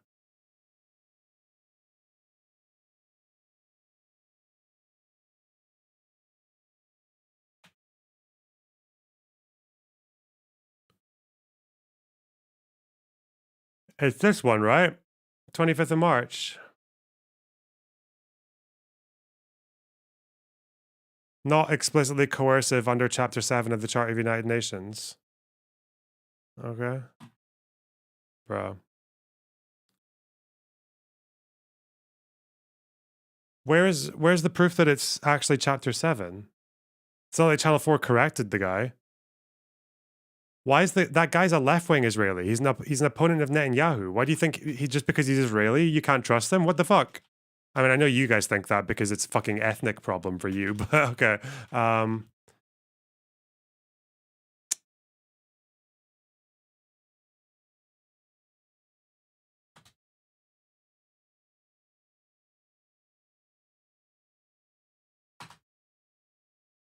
Brr.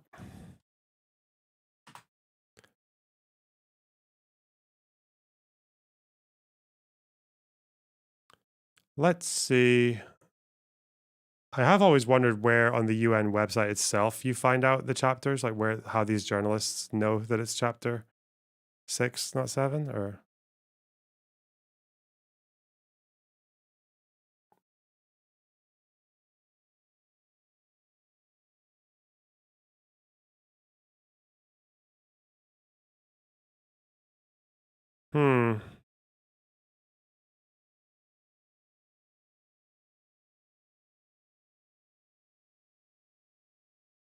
Let's say here. How do you know? Do you think the UN would say, or how it even works? Because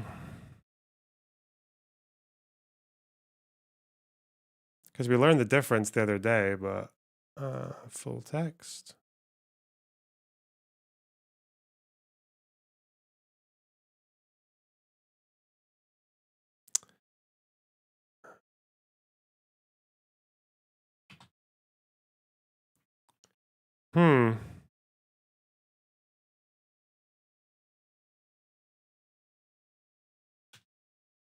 UN Security Council Ceasefire Resolution Chapter.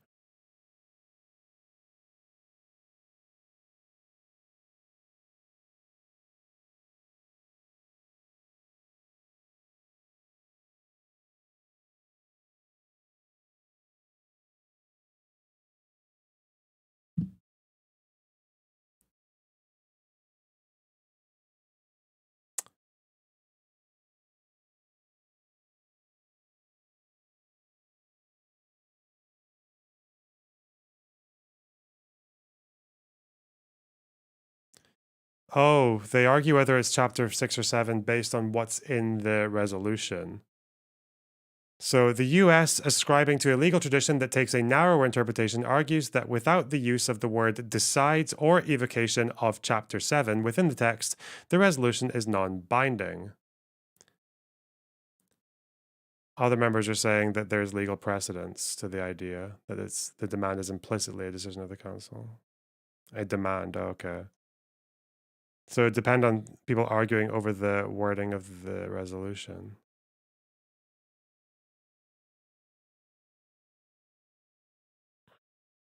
No, I know it's the UN Charter. That's not what I'm asking. So who's saying that it's Chapter 7, apart from Afterglow?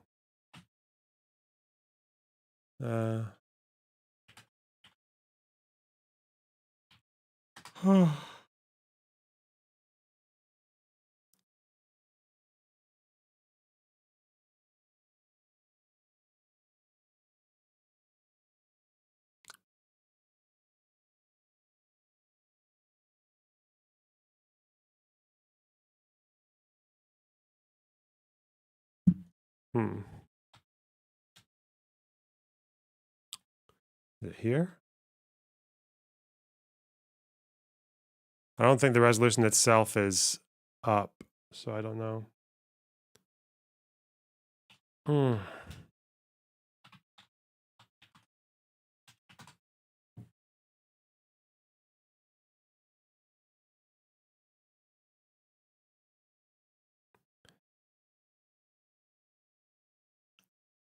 Is it just that there are Security Council resolutions and people, but they don't explicitly say whether they're Chapter 6 or 7? Because Chapter 6 is for the Pacific settlement of disputes. And the Security Council calls upon them to settle the dispute. But Chapter 7 is to do with threat to the peace or breach of the peace, making recommendations.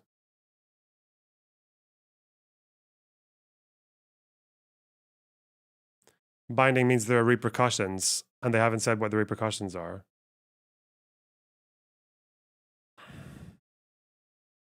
But that's a question of interpretation. You could have to make a case.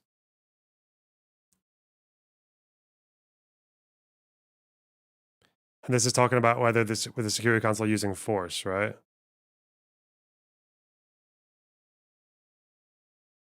Because it looks like the Security Council resolution has not been accepted by Israel or by Hamas. So I guess we'll find out what the consequences are.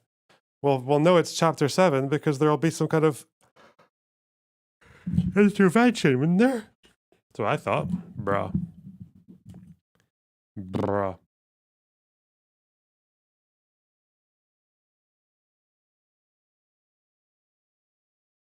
Hmm.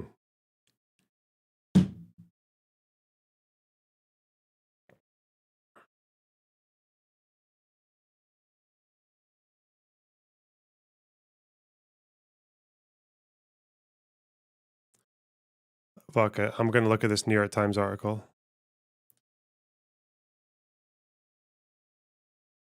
Fuck.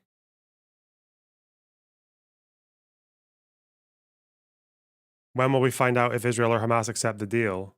It's not a deal. It's a fucking Security Council resolution.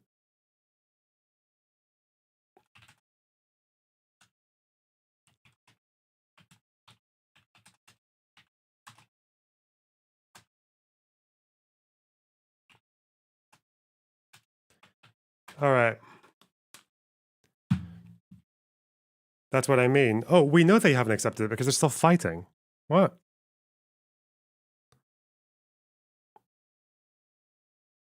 Yeah, they're still fighting. They haven't stopped. They're chugging away. Hamas said we'll accept it, but they interpreted it completely in their own way, which is that Israel withdraws from Gaza, releases all the prisoners in exchange for the hostages, and then we just kind of do our own thing for a bit. Like that's, yeah.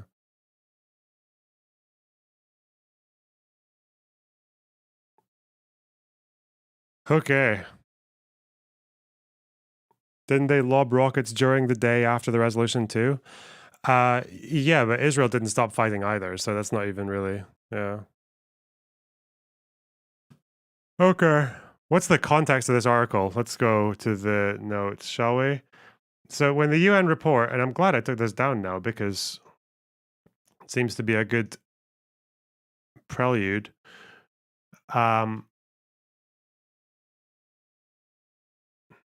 when the UN did this investigation, they had two different standards of evidence.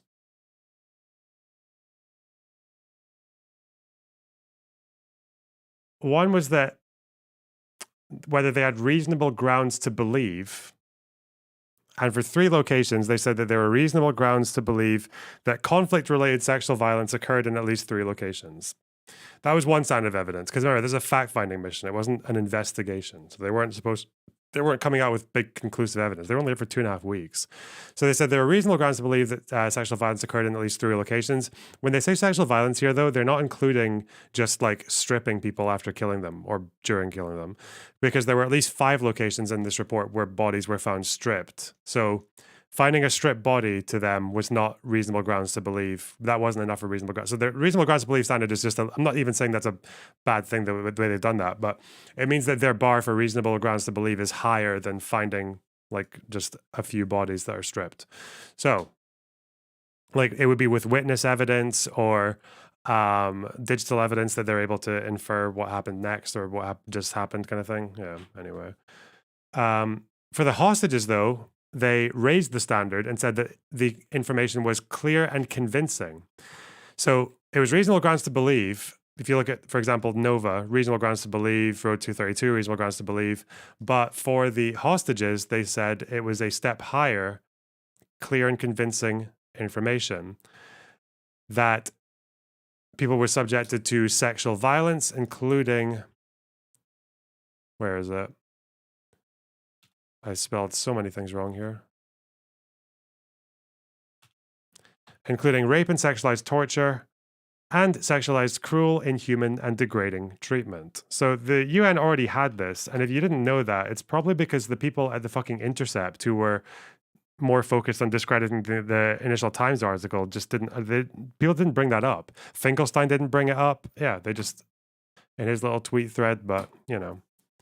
So there's already been a bit of an inkling that there was more likelihood that things had happened to the hostages, but anyway, that the standard of evidence that the evidence of it was higher, but which would make sense because some of them are still alive. But okay, let's see. Israeli hostage says she was sexually assaulted and tortured in Gaza. Amit Susanna is the first former hostage to publicly say she was sexually abused in captivity. A UN report has said it found clear and convincing information that some hostages suffered conflict-related sexual violence. Okay.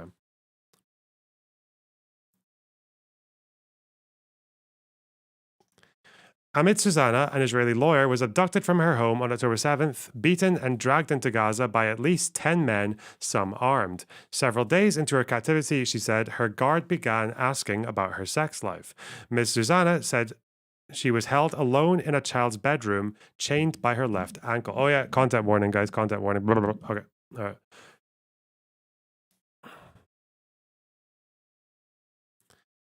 Sometimes the guard would enter, sit beside her on the bed, lift her shirt, and touch her, she said. She also repeatedly asked when her period was due. He asked, sorry. When her period ended around October 18th, she tried to put him off by pretending that she was bleeding for nearly a week, she recalled. Around October 24th, the guard, who called himself Muhammad, attacked her, she said. Early that morning, she said, Muhammad unlocked her chain and left her in the bathroom. After she undressed and began washing herself in the bathtub, Muhammad returned and stood in the doorway holding a pistol. He came towards me and shoved the gun at my forehead, Ms. Susanna recalled during 8 hours of interviews with the New York Times in mid-March. After hitting Ms. Susanna and forcing her to remove her towel, Muhammad groped her, sat her on the edge of the bathtub, and hit her again, she said. He dragged her at gunpoint to the child's bedroom, a room covered in images of the cartoon character SpongeBob SquarePants, she recalled. Then he, with the gun pointed at me, forced me to commit a sexual act on him, Ms. Susanna said.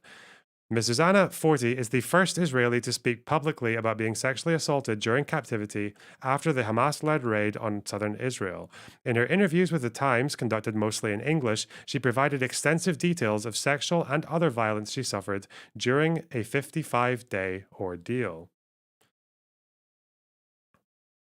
Ms. Susanna's personal account of her experience in captivity is consistent with what she told 2 doctors and a social worker less than 24 hours after she was freed on November 30th. Their reports about her account state the nature of the sexual act. The Times agreed not to disclose the specifics. Ms. Susanna described being detained in roughly half a dozen sites, including private homes, an office, and a subterranean tunnel. Later in her detention, she said, a group of captors suspended her across the gap between 2 couches and beat her. For months, Hamas and its supporters have denied that its members sexually abused people in captivity or during the October 7th terrorist attack. This month, a United Nations report said that there was clear and convincing information that some hostages had suffered sexual violence, and there were reasonable grounds to believe sexual violence occurred during the raid, while acknowledging the challenges and limitations of examining the issue. After being released along with 105 other hostages during a ceasefire in late November, Ms. Susanna spoke only in vague terms publicly about her treatment in the Gaza Strip, wary of recounting such a traumatic experience. When filmed by Hamas minutes before being freed, she said, she pretended to have been treated well to avoid jeopardizing her release. Oh, really? This was a thing? That's surprising.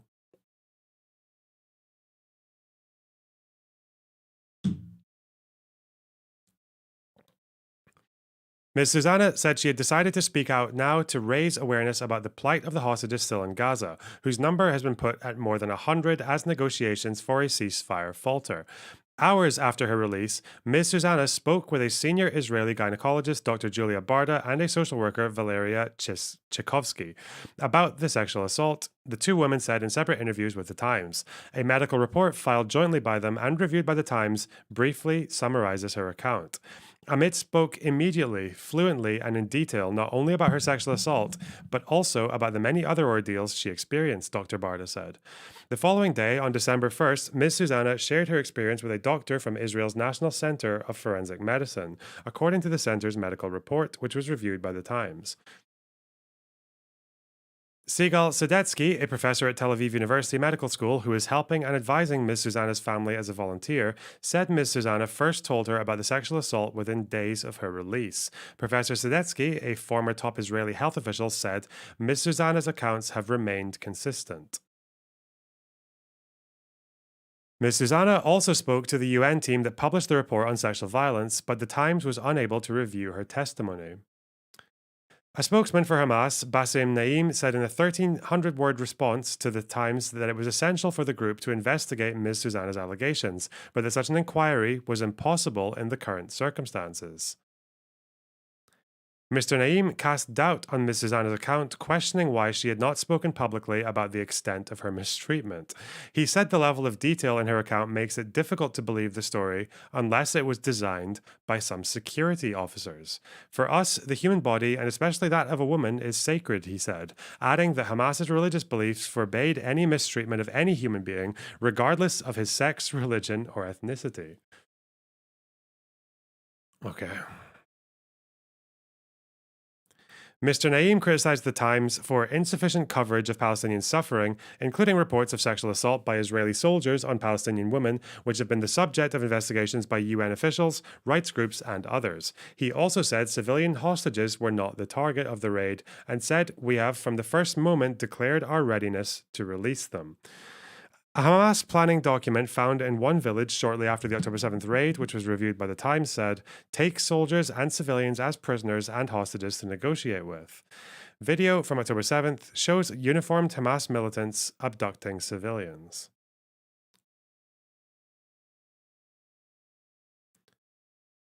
The abduction. Ms. Susanna lived alone in a cramped single-story home on the western side of Kibbutz Kfar Aza. After hearing sirens warning of October 7th attacks on October 7th, she said she sheltered in her bedroom, which was also a reinforced safe room. From her bedroom, Ms. Susanna listened as the attackers' gunfire drew closer.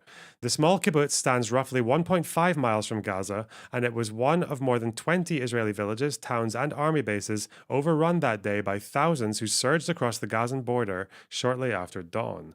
Some 1,200 people were killed that day, and about 250 abducted, Israeli officials say, setting off a war in Gaza that local health officials say has killed at least 31,000 Palestinians.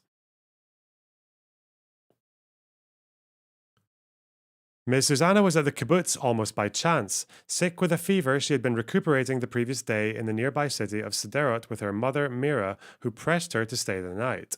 But Ms. Susanna drove home to Kfar Aza to feed her 3 cats, she said. The youngest of 3 sisters, Ms. Susanna, had grown up in Sderot. She qualified as a lawyer at a local college and worked for a law firm specializing in intellectual property. Her colleagues considered her a diligent, quiet, and private person who kept her distance, her supervisor Oren Mendler said in an interview. In Kfar Aza, Ms. Susanna said she rarely involved herself in village life and was not part of the local WhatsApp groups, which left her unaware of the extent of the attack of the kibbutz.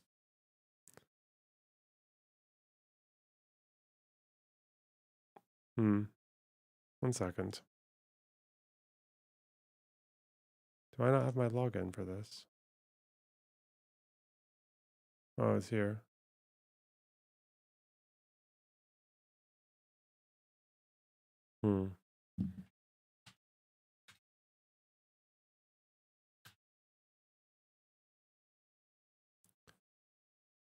Oh. Here.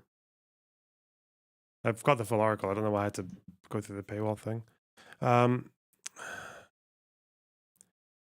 At 9:46 a.m. that day, she heard gunmen outside, prompting her to hide inside her bedroom closet, according to messages on her family WhatsApp reviewed by the Times. 20 minutes later, her phone died. Moments later, I heard an explosion, a huge explosion, she said, and the second after that, someone opened the closet door. Dragged from the closet, she said she saw roughly 10 men rifling through her belongings, armed with assault rifles, a grenade launcher, and a machete. Part of the house was on fire, a blaze that would ruin the building. Over the next hour, the group dragged her through a nearby field towards Gaza. Security footage from a solar farm near the kibbutz, which was widely circulated on the internet, shows the group repeatedly tackling her to the ground as they struggled to restrain her. At one point, a kidnapper picked her up and slung her across his back. The video shows her flailing so hard, her legs thrashing in the air, that the man tumbled to the ground. I didn't want to let them take me to Gaza like an object without a fight, said Ms. Susanna. I still kept believing that someone will come and rescue me.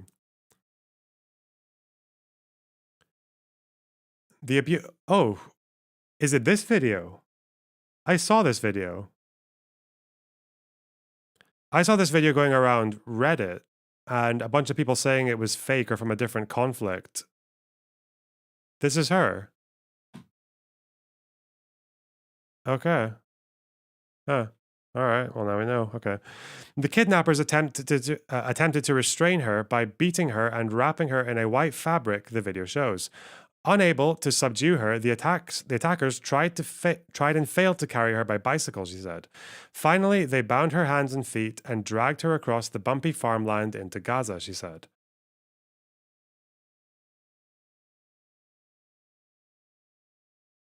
She was badly wounded, bleeding heavily with a split lip, she said. The hospital report, prepared shortly after her release, said that she returned to Israel with fractures in her right eye socket, cheek, knee, and nose, and severe bruising on her knee and back. The report stated that several injuries were related to her abduction on October 7th, includes punching to her right eye. After reaching the edge of Gaza, Ms. Susanna said she was shoved into a waiting car and driven a few hundred yards into the outskirts of Gaza City. She was untied, dressed in a paramilitary uniform, and transferred to another car filled with uniformed militants. A hood was placed over her head, though she could still catch glimpses of her surroundings from under it, she said. After a short drive, she was hurried up a staircase and onto a rooftop, she said. The gate at Kfar Aza. Okay. After the hood was removed, Miss Susanna said she found herself in a small structure built on the roof of what she would later realize was an upscale private home. She remembered that militants were busy taking more guns from a box. Then the gunmen hurried downstairs and she was left alone facing a wall with a man who said he was the owner of the house and called himself Mahmoud, she recalled. After a couple of minutes, he said, "I can turn around," Ms. Susanna said. And I was shocked, she added. I find myself sitting in a house in Gaza. She said Mahmoud was soon joined by a younger man, Muhammad. She remembered Muhammad as a chubby, balding man of average height with a wide nose. Later that day, they dressed her in a thick brown garment that covered her body, she said. They gave her 3 pills, which they said were painkillers. It was the only time she remembers receiving any kind of medicine in Gaza, let alone medical treatment. Fitted with a fan and a television, the room appeared to have been prepared for her arrival, she said. There were 3 mattresses, she said, 1 for her and 2 for her guards. Early in her captivity, her guards chained her ankle to the window frame, she said. Around October 11th, she said she was led by the chain to a bedroom downstairs. She understood that it belonged to one of Mahmoud's sons and that his family had been moved to another place. The chain was reattached to the door handle, she said, next to a mirror. For the first time since her capture, she could see what she looked like. I saw the chains and I saw my face was all swollen and blue, she said. And I just started to cry. She said, this was one of the lowest moments of my life. Okay. The jail. For the next 2.5 weeks in October, Miss Susanna said, she was guarded exclusively by Muhammad. She recalled that the room was almost permanently shrouded in darkness. The curtain was usually drawn shut and there were rolling power outages for most of the day, she said. She said Muhammad slept outside the bedroom, in the adjacent living room, but frequently entered the bedroom in his underwear, asking about her sex life and offering to massage her body. Just use ad blocks. Ad block restricts you from using a bunch of other shit, though, doesn't it? The amount of websites that say, like, turn your ad block off. I thought, whatever.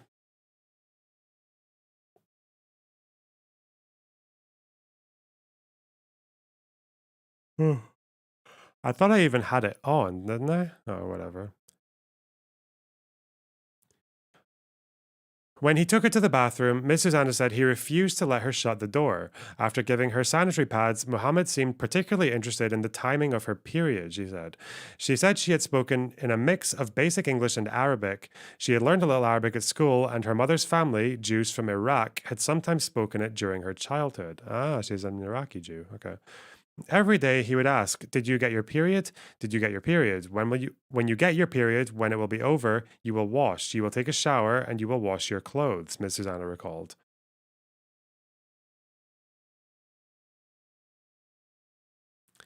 When it arrived, Miss Susanna said she was exhausted, afraid, and undernourished. Her period lasted just 1 day. She managed to convince him that her menstruation continued for nearly a week, she said.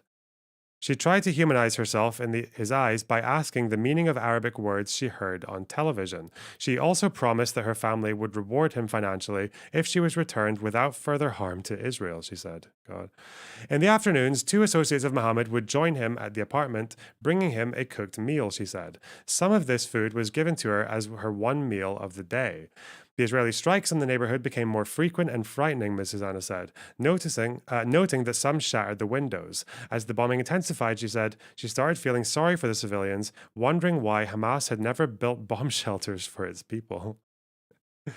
Bro, she was making she's doing debate bro arguments in the interview. Good question. Oh, well. I felt for them, Ms. Susanna said. Just think about growing up like this. It's scary. The assault. Early on the morning of the assault, she said Muhammad insisted she take a shower, but she refused, saying the water was cold. Undeterred, he unchained Miss Susanna and brought her to the kitchen and showed her a pot of boiling water on the stove, she said. Minutes later, he brought her to the bathroom and gave her the heated water to pour over herself, she said. After washing for a few minutes, she heard his voice again from the door, she said. Quickly, Amit, quickly, she recalled him saying.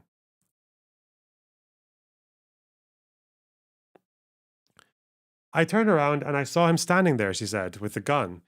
She remembered reaching for a hand towel to cover herself as he advanced and hit her.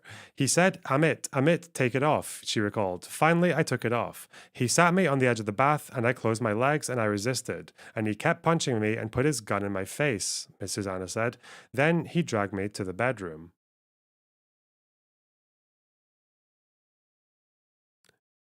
At that point, Muhammad forced her to commit a sexual act on him, Miss Susanna said.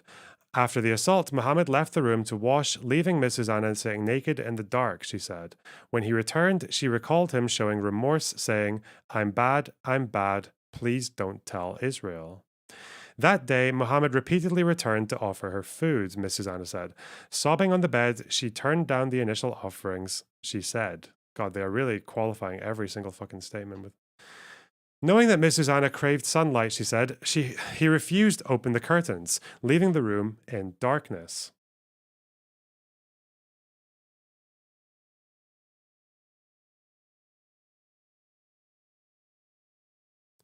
Desperate for daylight, she accepted the food, believing that she had no other option but to placate her abuser. You can't stand looking at him, but you have to. He's the one who's protecting you. He's your guard, she said. You are there with him, and you know that every moment it can happen again. You're completely dependent on him. The Israelis. Ms. Susanna said her captors moved her away from the border after a major hours-long bombardment overnight. Based on the extent of the explosions and snippets she caught on television, she later concluded it was around the start of Israel's ground invasion of Gaza on Friday, October 27th. On the following day, she was hurried into a small white car, she said. The driver headed southwest towards what she would later be told was the central city of Nuseirat. Okay. Muhammad is sitting in the back seat next to me and with the gun pointed at me, she said. The car stopped outside what looked like a United Nations school, and Miss Susanna was ushered into a busy street, she recalled. She said she was handed over to a man who called himself Amir. He marched her up the stairs of a nearby apartment block and into another private home, she said. For the first time in weeks, she was free of Muhammad, but terrified to be entering yet another unknown. Oh my God, she remembered wondering, what's going to happen to me? The man ushered her into a bedroom and shut the door behind her, she recalled. Inside, she found two young women playing cards next to an older man laying on a bed and an older woman sitting in a chair, she said. Miss Susanna was wearing traditional clothes from Gaza, she recalled. They looked at me and I looked at them for like half a minute, she said. Then I asked, are you Israelis? Are you Israeli? Miss Susanna remembered one of the women replying. The tunnels. 3 weeks after her kidnapping, Miss Susanna had been united with 4 other hostages. Hugging them, Miss Susanna broke down in tears, she said. The identities of the 4 others were shared with the Times on the condition that their names would not be used to protect those still in captivity. A few days after her arrival, she was summoned to the apartment's living room, Miss Susanna recalled. Amir often played here with his children. On that day, the guards wrapped her head in a pink shirt, forced her to sit on the floor, handcuffed her, and began beating her with the butt of a gun, she said. After several minutes, they used duct tape to cover her mouth and nose, tied her feet, and placed the handcuffs on the base of her palms, she said. Then she was suspended, hanging like a chicken from a stick, stretching between 2 couches, causing her such pain that she felt her hands would soon be dislocated. They carried on beating and kicking her, focusing on the soles of her feet, while simultaneously demanding information they believed she was hiding from them, Miss Susanna said. She still doesn't understand what exactly they wanted or why they thought she was concealing something, she said. At one point, the head guard brought over a spike and made it as if to poke her eye with it, pulling away just in time, she said. It was like that for 45 minutes or so, she said. They were hitting me and laughing and kicking me, and called the other hostages to see me, she said. Miss Susanna recalled that the kidnappers united her and untied her, and returned her to the bedroom, telling her she had 40 minutes to produce the information they wanted or else they would kill her. She said one of the young women was so frightened that she asked Miss Susanna if she had any last messages for her family. In mid-November, the hostages were separated. The 2 youngest women were taken to an unknown location, she said, whilst Miss Susanna and the older couple were driven to a house surrounded by farmland.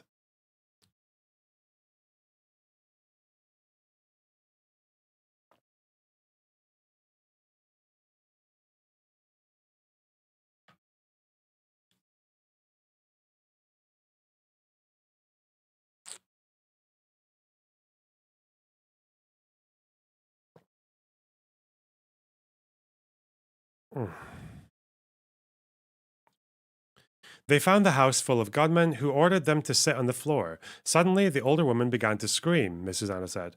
The woman was looking into a shaft and descended into the ground, Mrs. Anna said. I hear one of the drivers telling her, don't worry, it's a city down there. Then I realized, Mrs. Anna said, we're going into the tunnels. The release.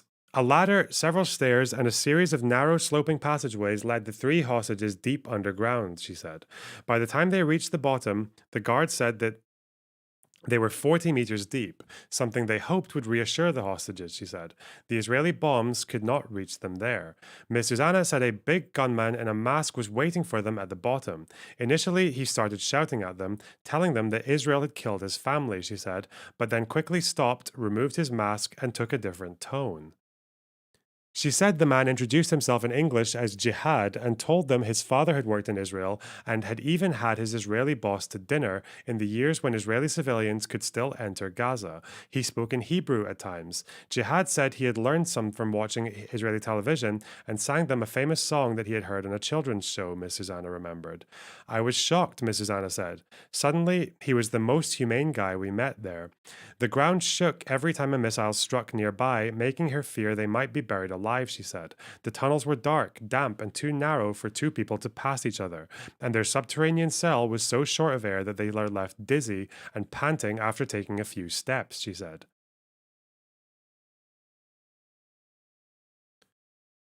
Israeli troops would later capture and photograph the tunnel. Miss Susanna identified fabrics and mattresses in the pictures. Okay, God. He's not going to get a job with that. Shut up. Their captors spent little more than an hour a day in the tunnel, ascending to higher levels overnight for fresh air, Miss Susanna said. The hostages pleaded with the guards to bring them too. After several days, the kidnappers gave in, brought them back to the surface, and drove them to another private house, she said. They were still there when Israel and Hamas agreed to a hostage deal and a temporary truce, which went into force on Friday, November 24th. The following day, 3 hostages were driven to an office in Gaza City, Miss Susanna's final detention site. Every day brought hope and disappointment. It was never clear which hostages would be freed or when. On Thursday the 30th, which turned to be the last full day of the truce, the guards were making lunch when one of them finished a phone call and turned to Amit. He says, Amit, Israel, you, 1 hour, Miss Susanna recalled. Within an hour, Miss Susanna said she was separated from the older hostage and driven through Gaza City. The car stopped and a woman in a hijab climbed inside. It was another Israeli hostage, Mia Shem, who was also being released. They were taken to a junkyard, Miss Susanna recalled. Around them, she said, their guards changed from civilian clothes into uniforms. Still video released. Oh, the transfer. Okay. Finally, the 2 women were driven to Palestine Square, a major plaza at the heart of Gaza City, where a raucous crowd waited to see them handed over to the Red Cross. Social media videos showed that Hamas struggled to control the onlookers, who surrounded the car, pressed up against its windows, and at one point began to rock the vehicle, Miss Susanna said. After a few tense minutes, the Red Cross officials managed to transfer the women to their jeep. As they approached the Israeli border, a female Red Cross official handed Miss Susanna a phone. A person said he was a soldier, greeted her in Hebrew. He said, a couple more minutes and we're going to meet you, Miss Susanna said. I remember I started to cry. She's got a cat.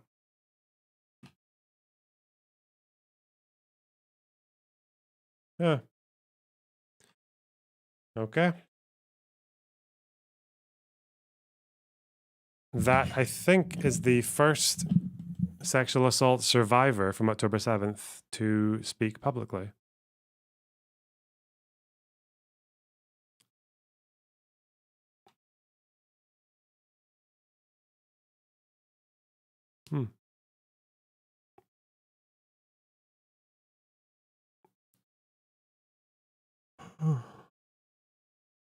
Are people saying anything about that? It's funny, if she didn't do a video interview, the people on Twitter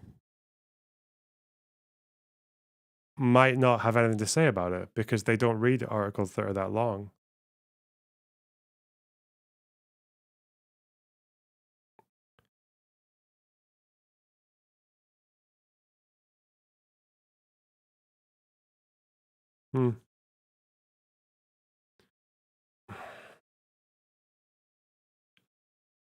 Apparently here's Mr. Rubani talking about the fucking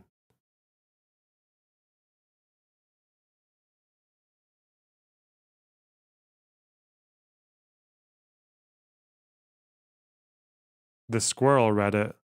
What did she say? More investigative journalism from fucking Zay Squirrel. Oh, God. Thread. It is a thread. Shouldn't you have the picture of the thread? Oh, my God. It's long. Oh!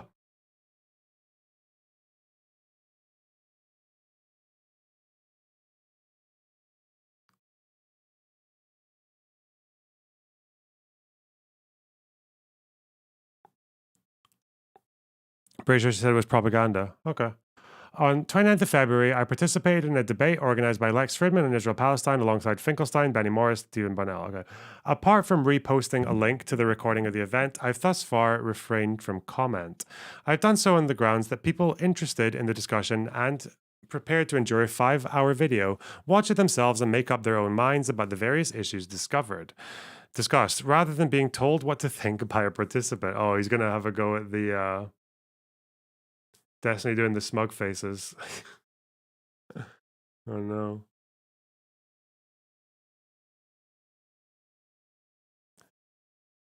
Okay. Bonnell has taken a decisively Jesus Christ. Bonnell has taken a decisively different approach. In addition to multiple hours-long podcast broadcast before the event, he began relitigating the discussion from virtually the moment it ended. Oh God.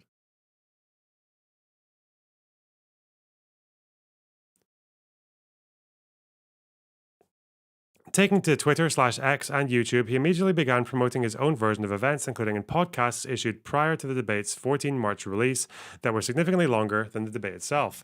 Much of Bonnell's commentary consisted of juvenile name-calling, insults, and distortions directed primarily at Norman Finkelstein. Bro. Who is this Borgel? Anyway. Bonnell's obsession with Finkelstein and his fixation with convincing viewers he acquitted himself with distinction in his exchanges with Finkelstein before these were publicly available speaks for itself. As does his repeatedly expressed view that nothing of substance was uttered during the debate and watching it a waste of time. Bonnell also lamented that he missed a gangbang to What?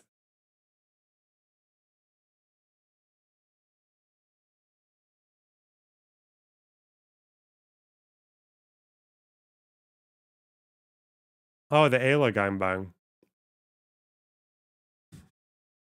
The one that she drew a little flowchart about.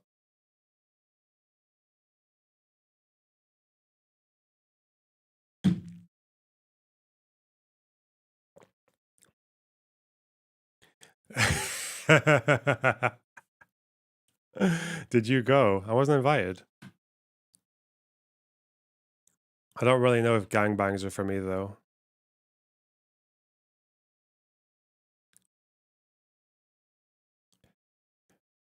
As for my own contribution, Bonnell appeared to take particular exception to an observation of mine regarding a statement he made regarding apartheid in one of his pre-events podcasts.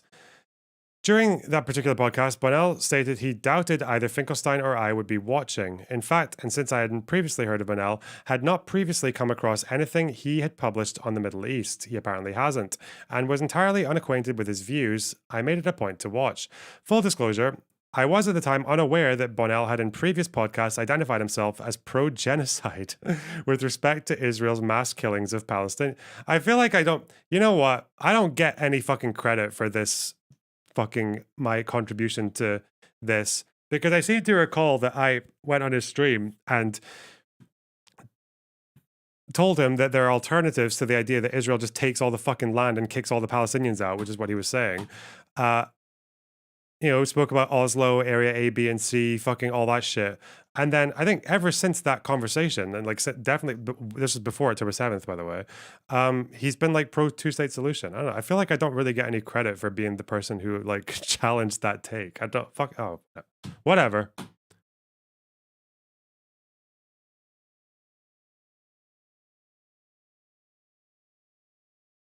It's like the second or third most viewed video on my channel.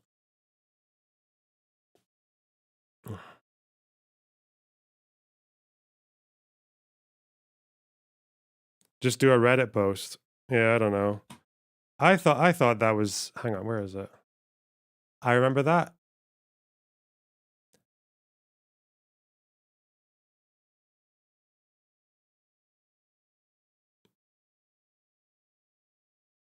He would give you no. It's not about him. It's about all these people who think I'm like. It's all these people who argue, who try to make this like. I've noticed in my chat, and I've seen it going around Twitter and Reddit as well, that there's this whole fucking theory going around that I've just adopted all of fucking Destiny's positions on Israel-Palestine since October 7th. But I'm like, I don't think people realize that before October 7th, I was the one telling him to the merits of pushing for like a two-state solution, and that's a viable alternative to just what seemed to be the more inevitable thing of Israel just conquering everything. I don't know. Weird. I've definitely changed my position on a few things, but like even I don't know, since in the last 2 years. But as far as like the positions on Palestine, I don't think I don't know, whatever.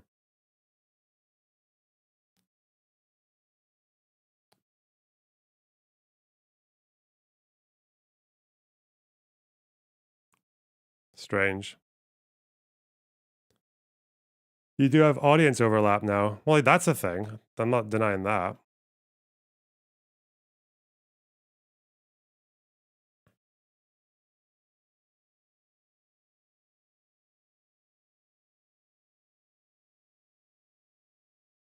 Hmm.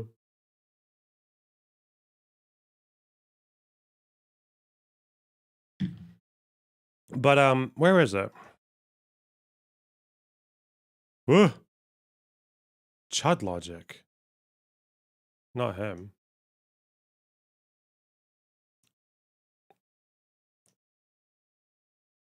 Where is it?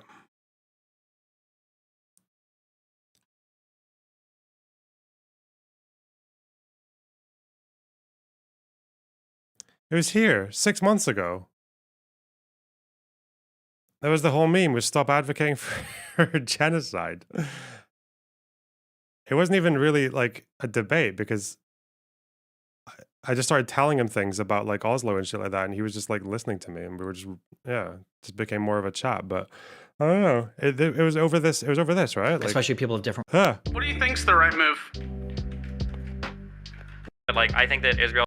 Honestly, I'm pro-genocide. Like, it sounds really shitty, over but like, all I this think shit, that right? Israel should just drop its fucking borders. And then we had a little argument about it, and then that was the whole conversation. I don't know. I feel like whatever.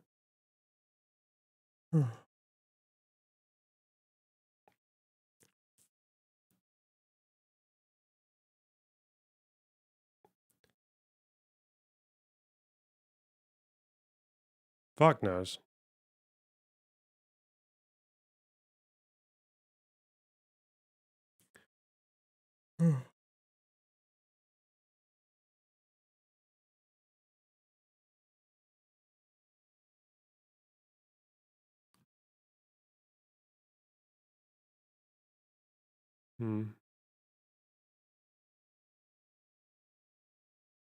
Oh yeah, wait, hang on. The only weird thing from you is that when Israeli politicians say it means nothing, but what Hamas says means everything. I don't think I've ever made that position at all. If that's your interpretation of when I talk about Israeli statements, I talk about whether or not they are clear signs of advocating for genocide. Not that they don't mean something. I've spoken about Israeli rhetoric and how it means something like all the fucking time. What are you talking about? Jesus.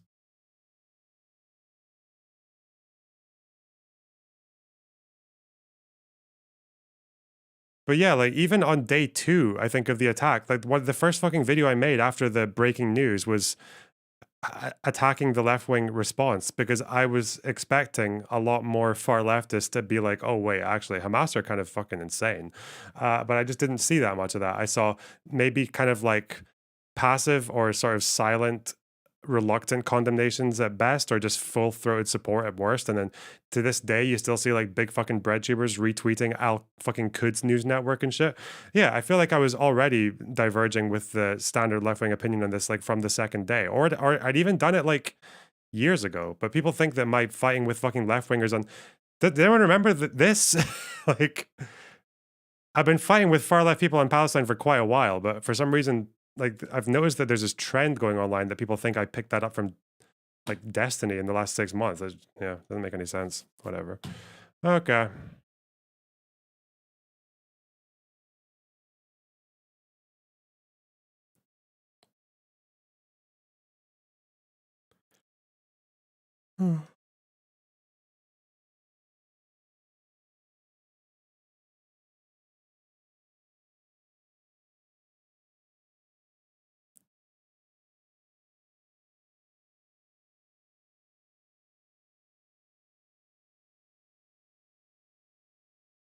Paved it on my own.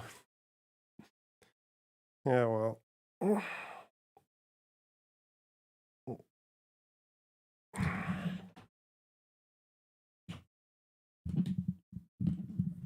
Anyway.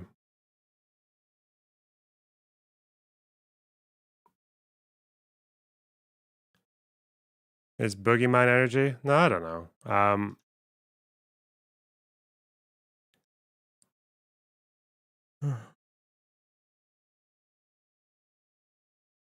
I think the more.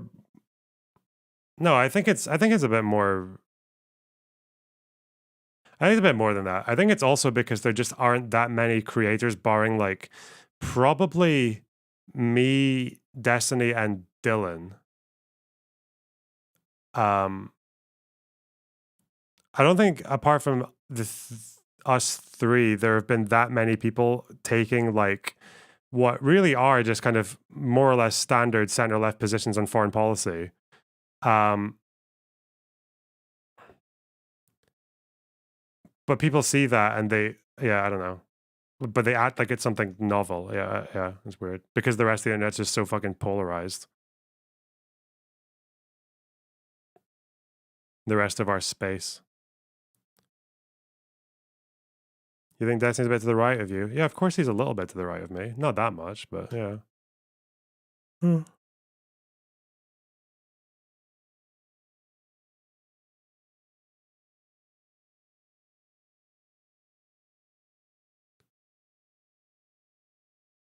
Or that among other displays of familiarity with the region, he couldn't identify Bashar Assad, thought Erdogan is the president of Israel, was apparently unable to locate his favorite MENA state on a...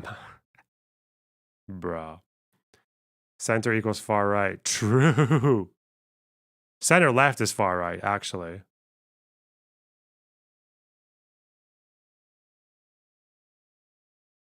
In any event, during the pre-debate podcast in question, Bonnell was explaining to his audience how he would dispense with the finding that Israel is an apartheid state. Separateness, Jim Crow would not constitute apartheid. Arab states that have not extended citizenship to... I don't agree with this either, because part of the crime of apartheid is intent to establish a regime of racial supremacy or some shit. Arab states are not denying refugees citizenship because they want to establish racial supremacy in their own country. They're doing it because it's a very niche reason that they do it, which is to keep the fucking to keep the right of return alive. Lebanon does it for slightly different reasons. They do it because they want to keep their Christian demographic fucking representation or whatever the fuck. Stupid, but yeah. See, I've disagreed with Destiny on this one as well. I don't think this... Did he say this in the debate? I forgot, but yeah. I don't think this is a very... I recounted this statement to Bonnell during the debate. Once again, claiming to base himself on the legal definition of apartheid, Bonnell changed his position somewhat to, I don't know if Jim Crow would have qualified for apartheid.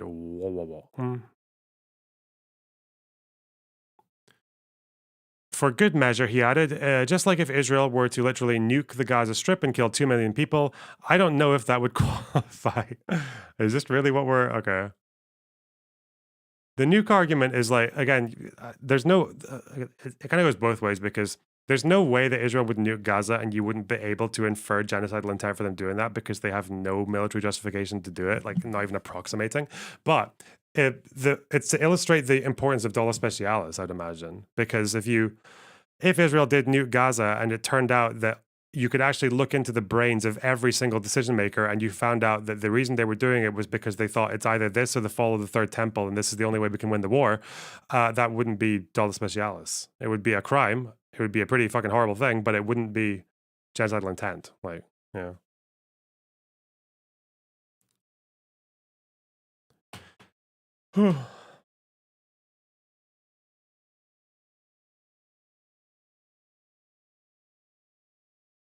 You can infer intent from actions. Yep, that's the same position that people take when they say that Stalin wanted to commit genocide against Ukrainians. So you can own that position all you want, Amir.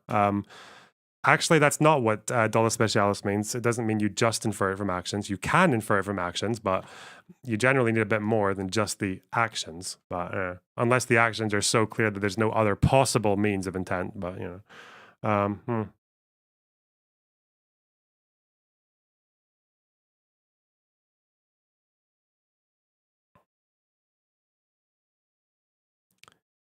rigidly enforced segregation, Arab states were at worst exercising a universally recognized sovereign right. After all, Jim Crow was a formal system of rigidly enforced segregation in the United States imposed by state authority, enforced by legislation and violence, and confirmed by the U.S. Supreme Court.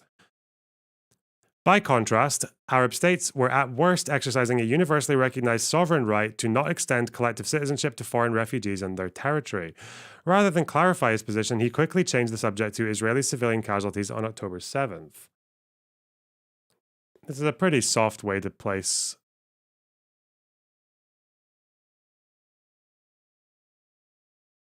It's a pretty soft way to describe the. Would you say that about France? Like at worst, what they're doing in Calais is just exercising a universal sovereign right to what? Like just have refugees as non-citizens in your. I guess I don't even know how many Arab nations are signed up to the Refugee Convention, but.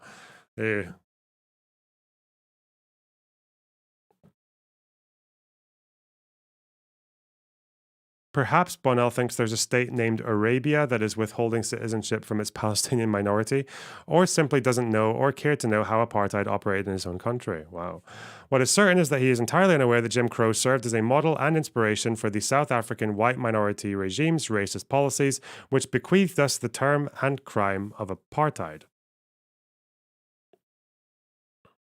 In his post-debate podcasts, the above exchange.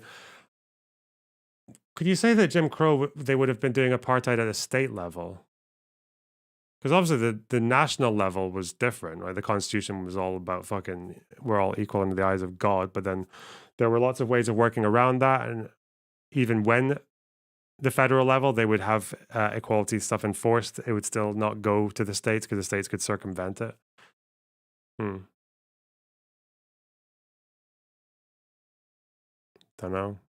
Don't know that debate. Don't know how that one goes. In his post-debate podcasts, the above exchange metamorphosed. Is that a word? Okay. That would be metamorphosized into playing the race card and the like. In fact, I had merely restated his own words verbatim, seeking explanation for his rather unorthodox understanding and misunderstanding of what constitutes apartheid.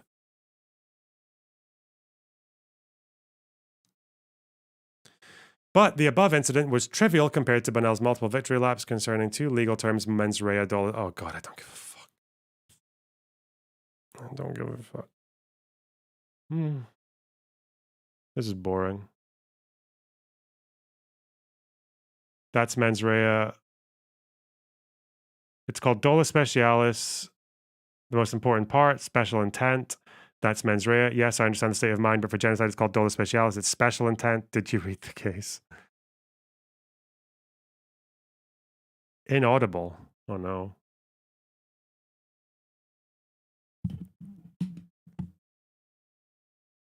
Finkelstein, arguably the world's most foremost forensic scholar, voracious reader, and someone who has on multiple occasions discussed the relevant text in detail. Okay. Regarding my own ignorance of dolus specialis, and for that matter mens rea, I know neither Latin nor legales. When confronted with such terms, resort to a search engine to look up their translation into a language I understand, and typically consign the original into the memory hole. Oh, okay. Mens rea is criminal intent, dolus specialis is specific intent. Dolus specialis is, in other words, a subcategory of mens rea. Yeah, it is a type of mens rea.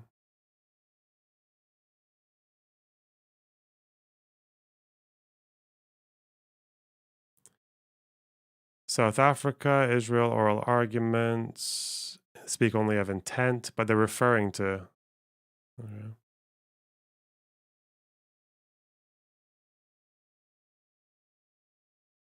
Moron specialis.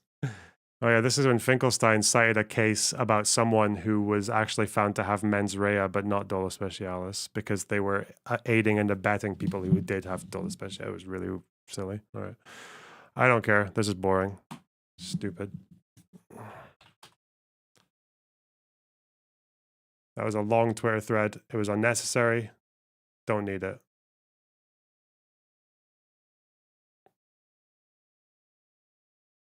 No. Does it get better? Don't tell me it gets better. I don't.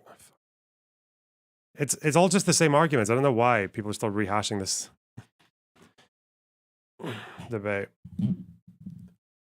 I watched it all. I reacted. I said what I needed to say about it. That's it. Done.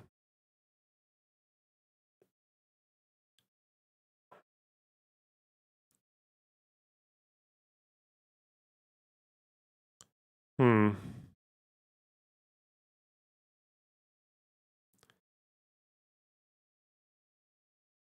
Who did you think came off best? What, in the Destiny Morris Rabani Finkelstein debate? I'm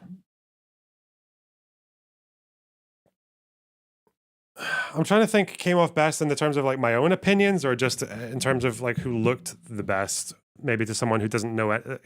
I try to imagine if someone didn't know anything about any of it, I think Rabani would have looked quite good for the first half. But when you got into the second half, when he started like being really fucking evasive on the question of like what percentage of roughly what percentage of Israelis were killed on October 7th who were civilians, or no, who were killed by Hamas rather than by friendly fire. But no, I think Destiny and Benny came off the best overall.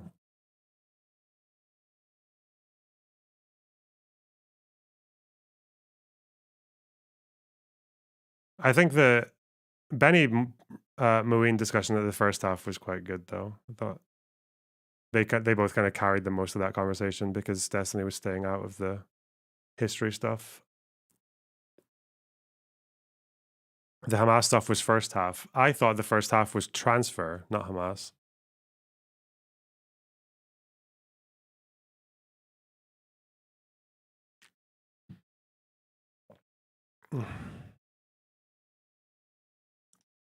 Whatever.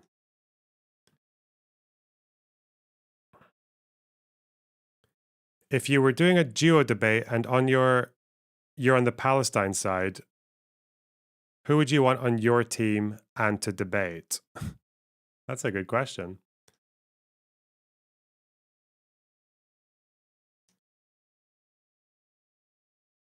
If I were on the pro-Palestine side, Sundowner, yeah, probably Severalizer. Jenk, yeah, that's a candidate. I don't know. Let me think about that. That's maybe a good question.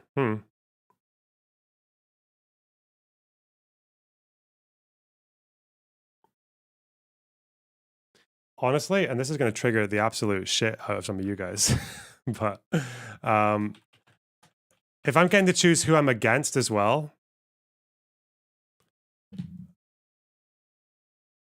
for the pro-Palestine side, I'd probably want Joanna, Blonde Politics.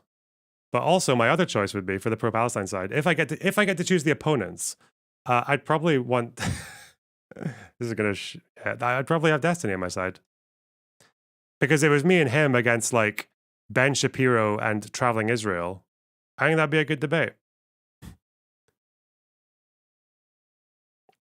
If I couldn't choose the opponents, I'd probably take Blonde Politics.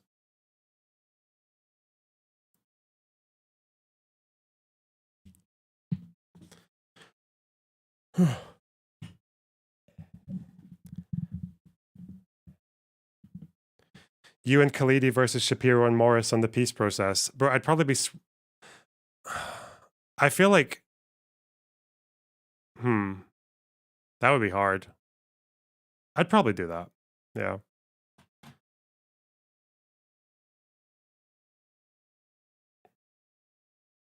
I feel like Khalidi would say some things I disagree with, but I think I'd I think both Benny and Shapiro both go way too hard on the like rejectionism line for that one.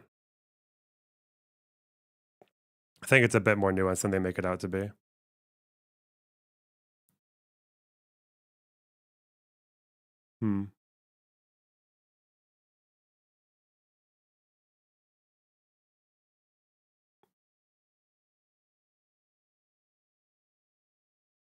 If you were debating Morris and Destiny, who would you take as a partner? Probably Silly Serious or Beast Process. Probably one of them.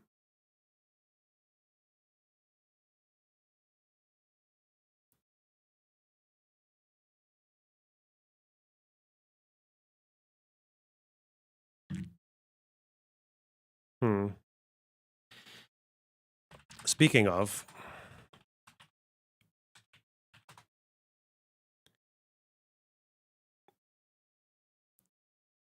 this already got... No, wait. What's the one from today?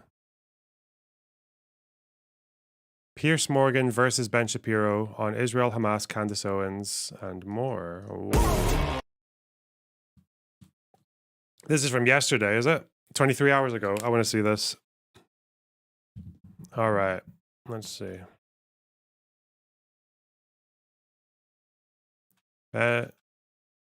Piers v. Ben Shapiro.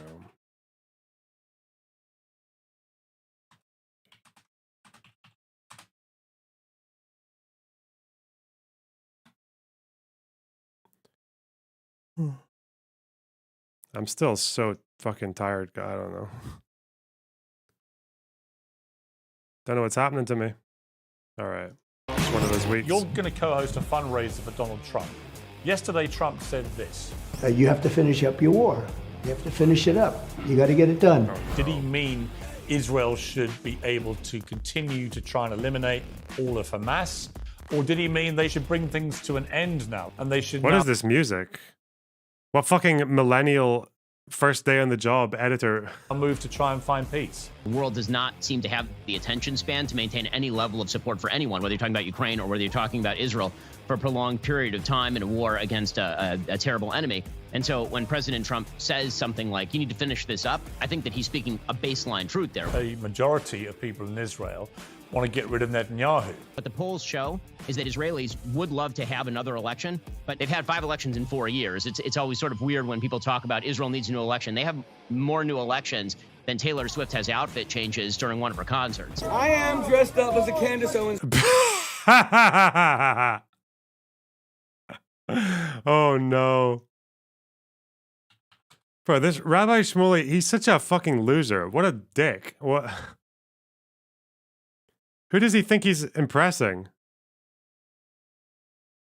Lonerbox Live, low-key, you need to regain some lefty credentials, start debating more Zionists. No, Jamie, I don't need to regain any more lefty credentials, okay? The lefties need to regain more fucking normal person credentials. They need to actually regain more pro-Palestinian credentials, because all they seem to be doing right now is advocating for shit that's going to get Palestinians killed. Like, fuck off. What is your reaction to that clip? I mean, the phrase in Hebrew is that's what we would call a chilul Hashem, right? It's a desecration of God's name. Do you think he should be given airtime anymore? And that sort of behavior is disgusting in any context. Frankly, I don't know an Orthodox Jew who feels... Debate some more Zionists. I don't know where they are. I know they exist, but I just need to find, like... The problem is, like that fucking crazy settler lady who wants to move people into Gaza, and she's made it her life mission to do it. Bro. There's one, I know that Olive has a segment of me debating like 3 right-wing Zionists on 1948 and on the Emirates solution. So that'll come soon. The big group debate, that's going to come out soon. That's on the back catalog, ready to fucking boost in.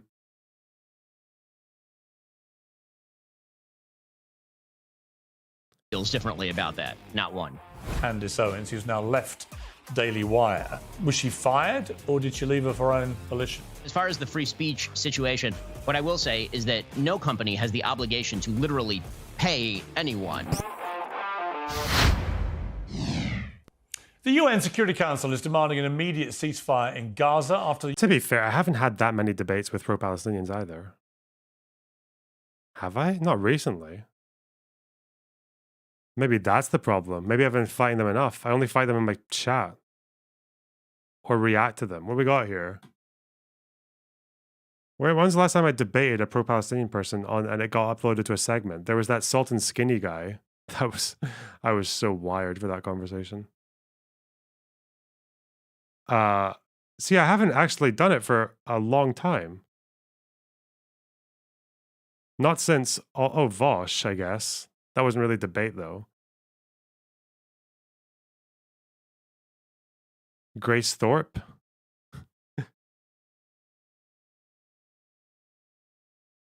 Katie, there is a Katie video coming out soon. It's an old one, but yeah. There was a debate that I had with her that's in the vault. The US failed to veto its resolution, leaving Israel increasingly isolated on the world stage. President Biden's relationship... Would a debate with a Zionist be to mine clips or to have a productive conversation? I don't mine clips. I don't think anyone's ever seen me mining clips from a debate, but yeah, it would just be, I don't know, to disagree on something for an hour. With Prime Minister Netanyahu has collapsed over the rising Palestinian death toll. Now, Donald Trump has warned it's time for Israel to finish up the war as it hemorrhages international support. So can and should Israel press on alone? To discuss this and much more, I'm joined by the Daily... There is that Irish dude who's not, yeah. He still comes into my DMs every now and then. He's actually obsessed. I had to mute him.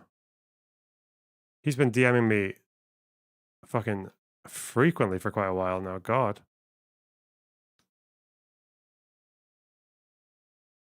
Yeah, I could debate him.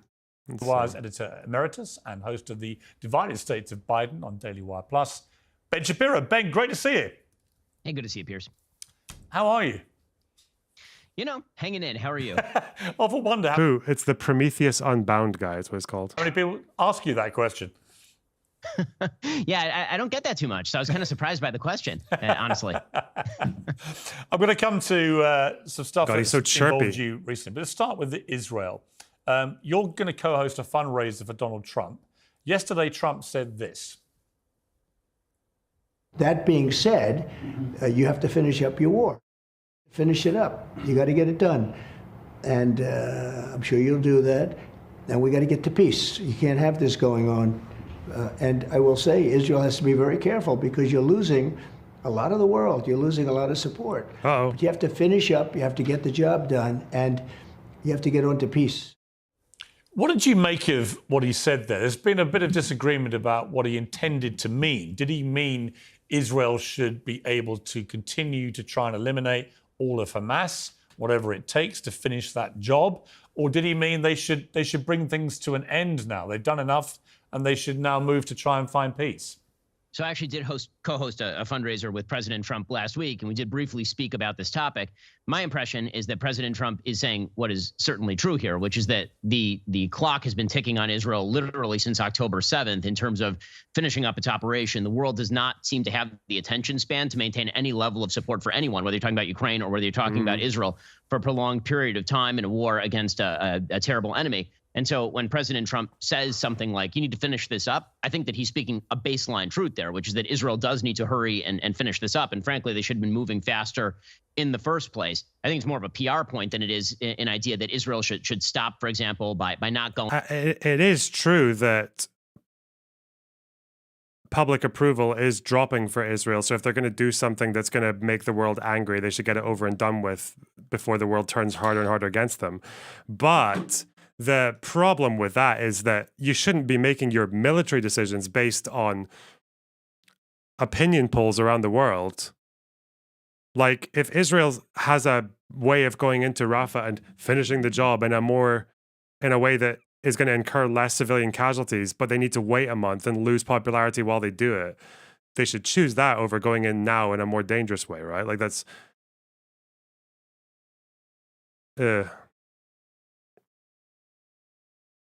I know that's what Israel's been doing for 75 years. Don't worry. I know. But it's such a fucking horrible thing to think that people would actually move faster and risk more death because of public opinion.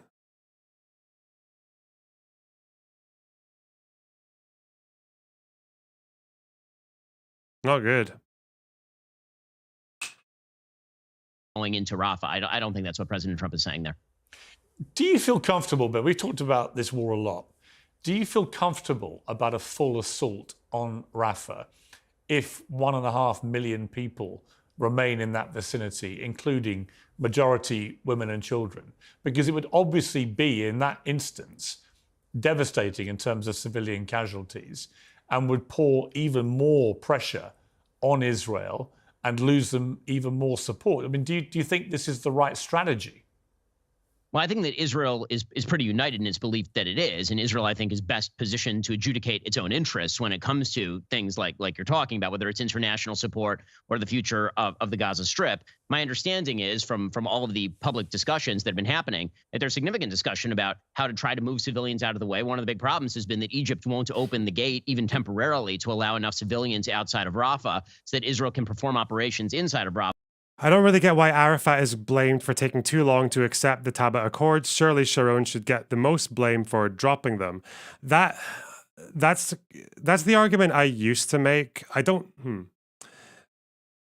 The problem is that Arafat was delaying in a time when everyone knew Barak was on his way out. And everyone knew he was going to get replaced by someone who was anti-peace process, and Arafat still delayed. But then I wonder, let's say Arafat rushed to an acceptance of the Clinton parameters and the Taba Accords whilst Barak is still in power. Does that stop the youth fighters and Hamas from starting the second intifada? And does it stop the Israeli right from seeing that violence happen and throwing out Barak, bringing in Sharon, and then ditching the agreement that was made between Arafat and Barak? That's why I don't know. I feel like there was quite a lot happening around that time. The second intifada had already started, yeah. There was quite a lot happening around that time that makes you think even an accepted peace deal might not have actually gone through. Arafat isn't to blame for Sharon being anti-peace. No, he's not, but he is to blame for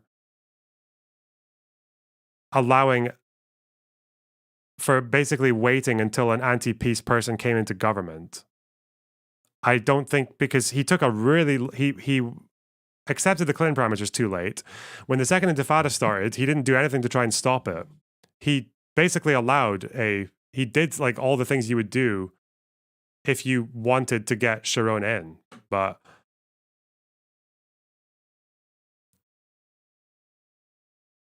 like, it just seems to be the case that Arafat wasn't ready to accept anything. It seems to be that his acceptance of Taba was because he knew it was already done. It was already out the window. But I don't know. Apparently, there are 4 Hamas battalions that are currently located. Like, there's a bit of nuance in what you're saying, though.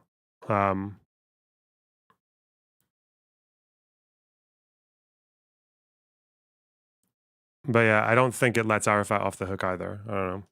Inside of Rafah, I'm sure that if the United States or the international community could offer Israel some sort of Harry Potter spell to disappear all of the Hamas terrorists inside Rafah, I'm sure Israel would take it.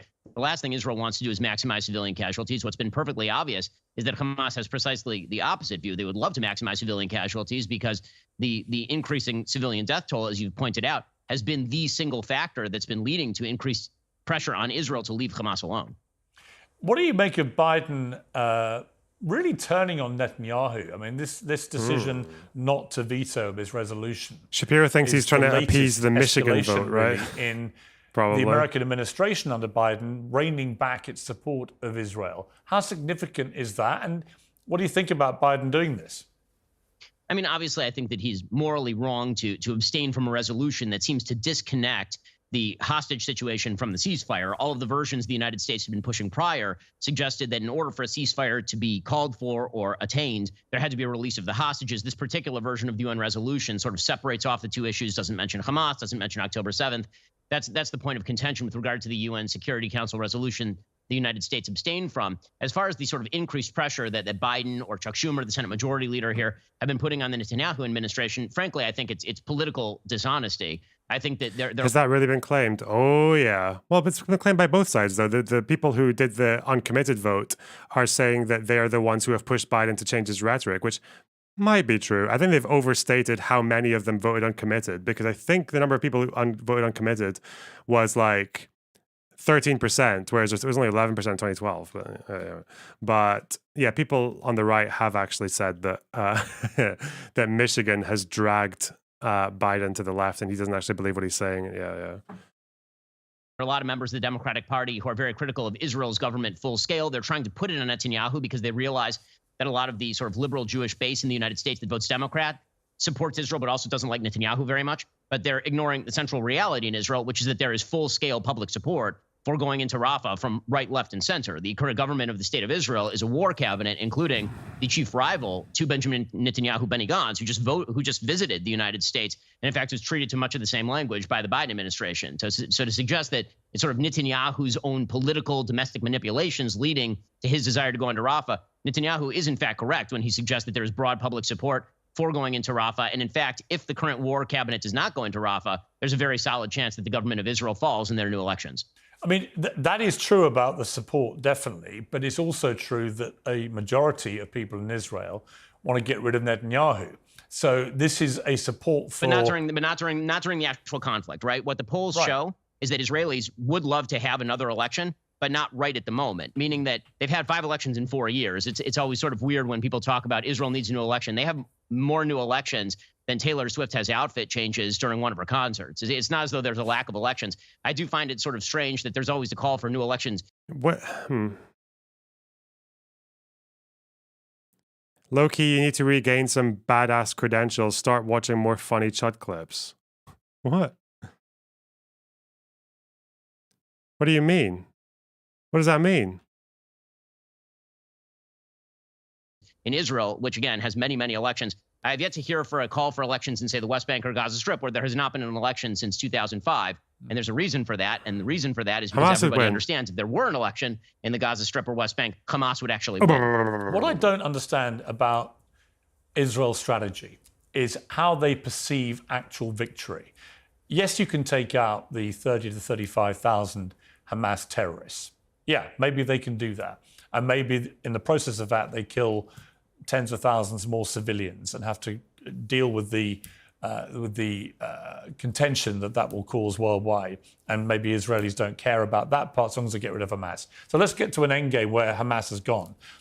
Why does leveling Gaza and killing so many civilians, why would that give anyone in Israel any kind of comfort that would kill off the ideology that fueled Hamas, that it wouldn't actually just lead to an increase in that ideology? So what Ben Shapiro here would say is we're not threatened by ideology, we're threatened by ideology plus guns and tunnels and rockets, right? If you can get rid of the guns and the tunnels and the rockets and make sure they don't come back, then the ideology is just, whoop, whatever.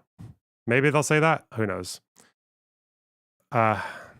More hatred towards Israelis, more hatred towards Jewish people. I've never quite understood what the end game looks like here for Israel that makes Israel more secure. Well, I mean, the end game, presumably, is security, not a sort of dynamic ideological scoring among a population that right now overwhelmingly supports the October 7th attacks, and prior to October 7th, overwhelmingly supported terror attacks against the state of Israel and overwhelmingly supported the destruction of the state of Israel. I think the percentage of Palestinians who supported armed confrontations before October 7th was something like just about 50-odd% or 45%. It was a plurality or a majority, or a small majority. But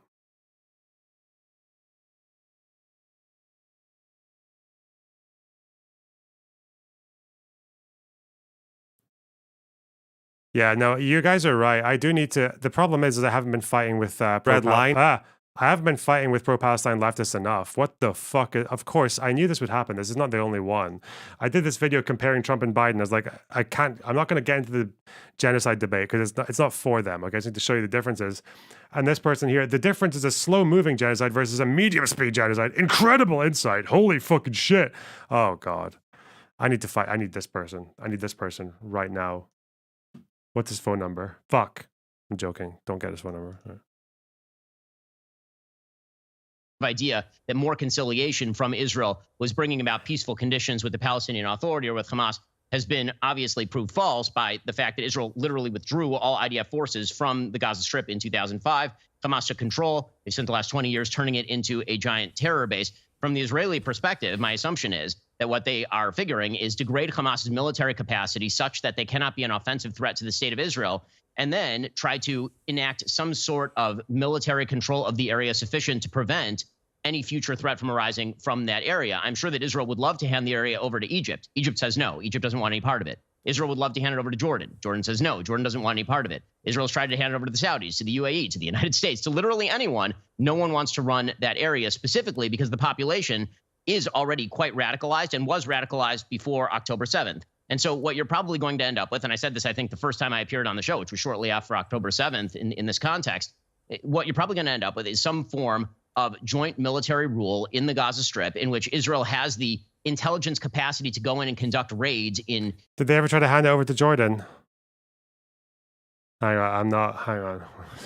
What's radicalized and was radicalized before October 7th. And so what you're probably going to end up with, and I said this, I think, the first time I appeared on the show, which was shortly after October... Didn't Israel reject a Saudi-led occupation of Gaza? I don't know. I know Hamas did. I don't know if Israel rejected it. Did they say anything? Israel, Saudi... occupation Gaza. I don't know what Israel said about Saudis going into Gaza. October 7th, in this context, what you're probably going to end up with is some form of joint military rule in the Gaza Strip in which Israel has the intelligence capacity to go in and conduct raids in terror hotbeds the same way that they do right now, for example, in the West Bank, Judea and Samaria, places like Jenin, places like Nablus. The IDF is constantly attempting to go in and root out terror cells in these particular areas. One of the big flaws that led to October 7th was the fact that Israel had no forces on the ground and no actual intelligence capability inside the Gaza Strip. One of the consequences of this war has been a lot of very high passions on both sides, a lot of angry disagreements. You and your company have been at the centre of a very high-profile one at the moment with Candace Owens, who's now left. Someone on the internet told me that Finkelstein's books are factually accurate and factual, true or false. I don't think that's true. No. What he'll do is he misrepresents citations a lot. It's not like blatant lies. It's more like, I'll use an example of one that I actually know that I know really well, is that in an essay that he wrote about 1948 in the 90s, about Benny Morris's takes on it. He was critiquing Benny Morris in 48, and he will do things like he'll cite someone and describe them as a widely respected historian in Israel, but the person he's citing is not a widely respected historian in Israel. It's just like he's a historian who like some people like and some people don't like, and they don't really have much prominence. And then he'll cite like that person, and then along with one other person to make a claim about loudspeakers playing sounds of shrieking women to scare people into fleeing or some shit. And then it turns out that the actual book that it came from is by a propagandist. And he'll just do that in like one footnote, or he'll do something else where I think he accused Benny Morris of describing IDF atrocities as nudging, but then he links to a footnote where the word nudging just isn't even mentioned. But he adds like excesses and nudging in quotation marks. He mentions but you go to the footnote and Morris mentions excesses, then lists what happened, but doesn't say nudging anywhere. So he does that a lot. His work is very dependent on people not checking the footnotes. And it's also, when he's taking things that are true, he will just like add a whole bunch of fucking adjectives and editorialize to the point that it's like, by the time you reach the end of the whole thing, you've built a story that is not really true at all. But yeah.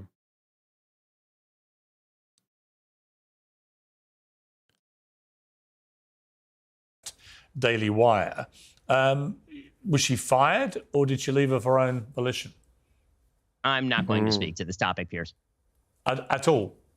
Uh-oh. You can't give me any insight into why she departed? You're not allowed in the Jew alumni, the Jeluminati. The Jeluminati. Oh, no. Leguminati. I'm sorry. No hints, no nothing. I'm not going to speak to this. Can I ask why? I mean, you can ask. No, I'm not. You can ask why you don't want to say anything. Again, you can ask. I'm only curious because I know what a staunch defender of free speech you are, and it would surprise me if it had been someone's opinions that would make you want to part company with them, however contentious. I mean, suffice it to say, the only thing I will say is what I've said all along with regard to Candace or with regard to any of our other hosts. I am not in hiring and firing position with the Daily Wire. I'm a co-founder of the Daily Wire. I'm a co-owner of the Daily Wire. I'm not actually in management. Jeremy Boring and Caleb Robinson are in management positions with regard to Candace or anyone else. And as far as the free speech situation, what I will say is that no company has the obligation to literally pay anyone. The Daily Wire is a publisher. It is not a platform. I've never called for Candace or anyone else for that matter to be banned from YouTube, to be banned from X, to be banned from any platform. That's a different story, obviously, when it comes to any publisher. Any publisher gets to make decisions about what it wishes to purvey and not. I mean, I'm just not going to labour this, but one more point I would make is it's been reported extensively that the reason for her departure was because her comments have been perceived by people at the Daily Wire as anti-Semitic. Again, I'm not going to comment on this, Piers. Okay. Rabbi Shmuley, would you comment on him? Because Jeremy has actually commented on Rabbi Shmuley. So I've avoided commenting publicly on Rabbi Shmuley because as far as I can tell, the man is an attention... There's no way Ben endorses Rabbi Shmuley's behavior, is there? Maybe he does because they both have the same position. They're both they're both firmly pro-Israel, but I don't know. Whore of the highest order. Is that the general position of the company on Mr. Shmuley? I mean, that's my personal position for sure. I mean, I think that, Rabbi Shmuley happens to be a person with whom I agree on some matters related to, say, Middle East policy. And I also believe that his devotion to camera and notoriety have made him do some untethered things in recent days. I mean, there's a clip, I'm just going to play it, and you can comment or otherwise, but it was extraordinary to me. We've had him on this show a few times, but I found this really quite extraordinary. Let's take a look. Purim is a day of celebration. We feel bad for Candace Owens that she lost her job, so I figure with her image of what Jews are supposed to look like, why not at least validate her? I am dressed up as a Candace Owens Jew. Now, this is not a Christian child, it's a Jewish child. But if it would be, I got my Christian blood. Spicy, delicious. I got my Jewish nose. I have filth, because Jews are all filth. And more than anything else, what does 80 have? Money! I mean, what is your reaction to that clip? I mean, the phrase in Hebrew is that's what we would call a chilul Hashem, right? It's a desecration of God's name, and that sort of behavior is disgusting in any context. Frankly, I don't know an Orthodox Jew who feels differently about that. Not one. Do you think he should be given airtime anymore, Rabbi Shmuley? I mean, I'm not going to make decisions about who should air him and who should not. What I will say is that that sort of behavior is untethered from reality and makes a mockery of much of the mission for people like me, which includes fighting anti-Semitism. Yeah, but I get a lot of people actually after his most recent appearance here just saying this guy does not speak for most Jewish people like me. And they write in their droves and they say, please stop having someone on. I do wonder why Piers always brings that fucking... I know he brings him on for content, but he doesn't contribute anything valuable to the discussion. He doesn't engage with his opponents. He just screams and makes a fucking spectacle of himself. Yeah, it's really cringe. Well, I mean, what he's doing there certainly doesn't speak for literally any Jew that I've heard of or know.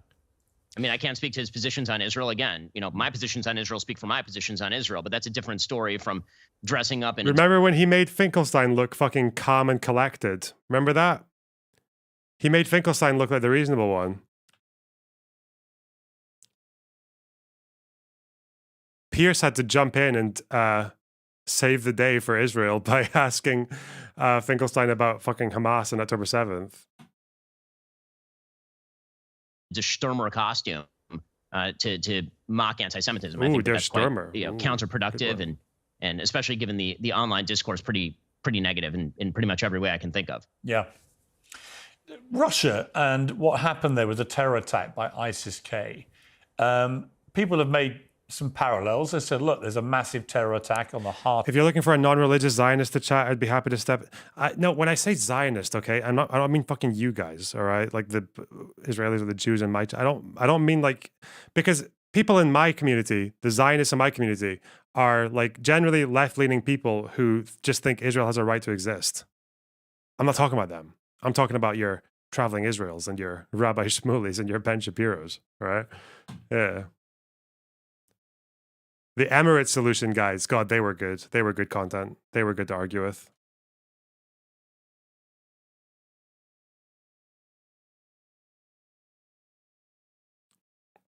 No offense, but you're British.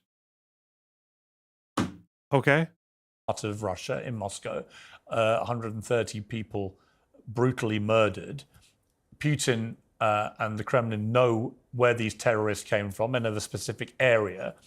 Would it be logical, given the way that Israel responded to the Hamas attack on October the 7th, for Putin to go and do the same thing that Israel's done in Gaza to the area where these terrorists came from? I mean, so first of all, Putin has done that historically many times over, whether you're talking about Chechnya or whether you're talking about other areas.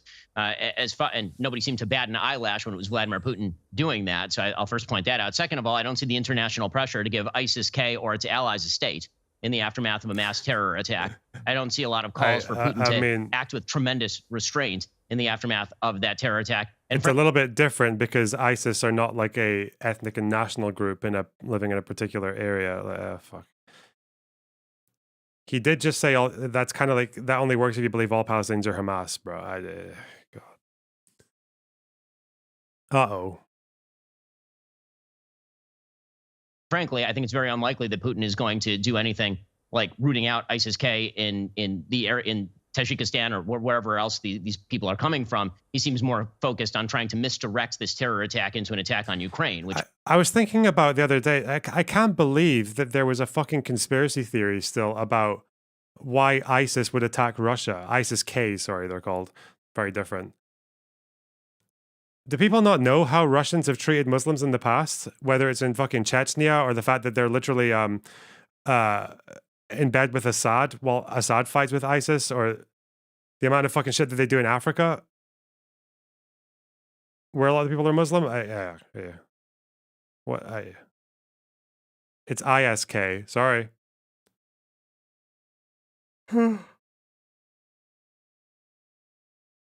Russia going into Afghanistan? God. Tatars? Yeah. Don't forget the Tatars.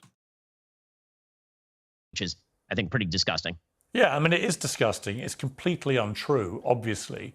But it's something that in the world of disinformation that we exist in now is gaining currency. I see it online that a lot of people who have a bent towards Russia and Putin, they're quite happy to believe that Ukraine was behind this.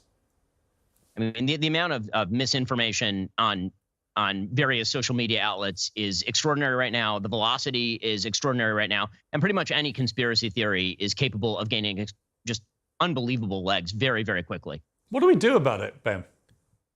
I mean, the only thing you can do is try to speak fact into what appears to be a vacuum. The thing I've been encouraging people to do more and more often is go outside and touch some grass, man. I mean, seriously, the online world is a terrible place. And then you turn it off and you go outside and you talk to normal people for 5 minutes, and they are much happier and actually exist in a world of reality. It's this own self-contained netherworld where some of the most conspiratorial people hang out and create echo chambers for one another, and whoever can say the loudest conspiracy theory gets the most engagement.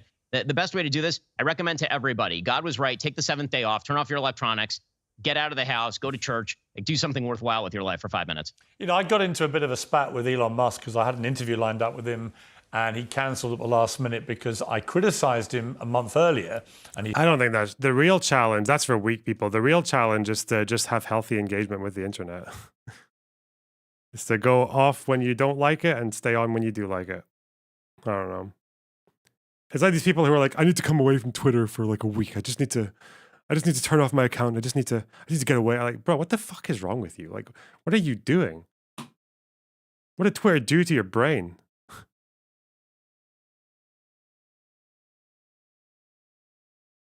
And it's like a whole statement. He found the clip on this show, actually, I criticised him for allowing Alex Jones back on the platform, having originally said he wouldn't let him back on because he wouldn't let people stand on the day at the graves of dead children and make money from it in the way that he'd been doing. Was he right to let Alex Jones back on? If you look at Alex Jones's feed on X in the last few weeks, he's spewing endless conspiracy theories to quite a big audience. Does that not unnecessarily, unfairly, wrongly fuel the kind of toxic nature of discourse that you were talking about?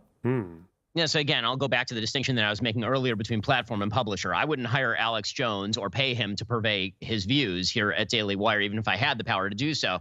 But a platform is a different thing. I think what Elon is trying to do with X, for good or ill, and I think it's come with some of both, is to broaden the scope of free speech, try to turn it into a town square. That's going to come along with an awful lot of people who are using that town square to throw feces against the wall. What did you make of the Don Lemon Musk interview and the fallout? Oh, Avi's doing the same thing I said about Dollar Specialis. Look at that. I think I did it with a car. There's a Ford. That's a car. Then why in the world would you try to correct someone correctly using the more specific term as it applies to the topic? Person A, the law requires the use of dogs for the purpose of fighting other dogs to qualify for committing the crime of dog fighting. Person Finkelstein smugly, that's a mammal, as if he's pointing out the word person A was supposed to use instead of dog. Like what? It's certainly true that some mammals would constitute this crime, i.e. dogs. Yes, it's also true that some non-dog mammals may constitute another crime, other forms of mammalian animal fighting other than dogs. He's doing this in a very autistic way. But the most specific word to use here would be the crime of dog fighting is just dog. Okay, whatever. I mean, frankly, I thought that Don didn't do a particularly good job with that interview. I'll be honest with you. But with all of that said, as far as the fallout of it, again, between Elon and Don making their business decisions, that is up to them. One thing I noticed, Don Lemon can still post his show on X. He just doesn't have to be paid by Elon for it. What I was surprised by was that Don Lemon did that interview exactly how I expected Don Lemon to do that interview. I was surprised that Elon Musk was surprised that Don Lemon was Don Lemon. You know, the media is a pretty adversarial place. And I think that, you know, again, I'm not going to speak to Elon's level of surprise. I will say that Don Lemon being Don Lemon is very Don Lemon of him. I mean, nothing surprising there. We woke up this morning to this dreadful story in Baltimore with this bridge collapsing. A lot of really bizarre unanswered questions. You know, how did the power on this cargo ship suddenly go off, which then made it veer off course? Why was there no tugboat? Some people have been pointing out, and so on. I was also struck by the fact that a cargo ship hitting a part of a major arterial bridge in a major American... I wonder if are they going to discuss the engineering fucking failure that this bridge couldn't sustain 200,000 tons of boat pressure. American city could bring the whole bridge down. What did you make of this? You know, obviously, it's a tragedy. There will be a full investigation. I'm certain of that. Yeah, I hesitate to always jump to sort of, there are a bunch of conspiracies we were talking about that are floating around online. It appears not to be a terror attack. In fact, it appears that many of the people who are on board actually called the land-based authorities, which is why the bridge wasn't more filled with cars and people when the bridge collapsed. But yeah, I'm gonna wait till all the facts come in before making any sort of statement on what I think happened or what can be done to correct it. Otherwise, I feel we're jumping the gun probably. Well, are you concerned about infrastructure generally in America? I've seen that as, again, being debated today, that there's a kind of sense that there's a rotting infrastructure at the heart of America. First of all, I think that tends to be a little bit overstated because you can obviously find anecdotal situations where there's a bridge that falls down and that's terrible. This bridge in particular wasn't that though, but oh God, Ben's gonna fucking downplay the infrastructure. If anyone's been to Europe and then America, you know that American infrastructure is fucking disgusting. Oh God, it's decrepit. Ugh. Where are the goddamn trains? This one didn't fall down of its own accord, obviously, at a 165,000-ton ship that ran into it. But beside that, Kyle Kalinske would have to disagree. That the biggest problem with infrastructure tends to be state and local-based infrastructure, not federal-based infrastructure. In other words, spending a bunch of federal money on infrastructure tends not to cure most of these problems. This one was under federal auspices, by the way, so we'll see if there were inherent flaws in the bridge. And if so, obviously somebody is to blame, and presumably the Secretary of Transportation will get the blame if that's the case. You've made a very interesting documentary, I watched it last night, about fentanyl, America's silent epidemic. I was struck by the fact that more people in America get killed by fentanyl now than are killed by guns. Let's take a quick look at a clip from the film. My only child is dead. She died from fentanyl poisoning. My son died at 25. It was fentanyl that killed my child. Fentanyl overdose is the leading cause of death for Americans 18 to 45. The sitting president. I'm trying to think. For some of these states, I wonder what it is on a national level, but I think in South Dakota, 17% of the bridges are structurally deficient, and 90 dams are there with high hazard potential. What is it like for the entire country? Can you get that? What percentage of US bridges are structurally deficient? 7.5% are considered in poor condition. What's it like for the EU? Does it even have a stat? Do we even need to? Uh-oh. This is a... I'll ask about the EU, and do they just send me a fucking article about America? Bro. The thing is, some European bridges, by the way, are little, like, walkover bridges that were built in the 1200s. You'd expect it to be worse here.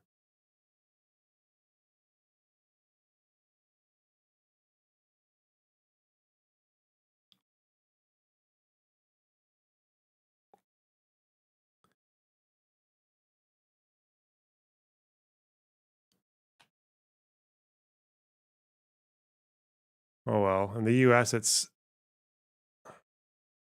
dams are high risk. 17% of dams in the US have a high hazard potential. Oh, that's not good.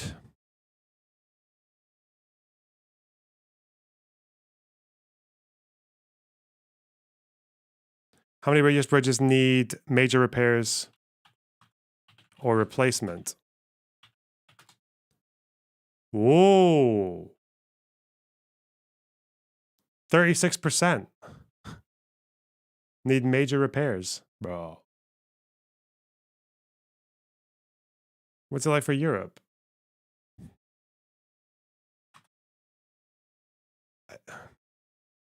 Let's say, so France.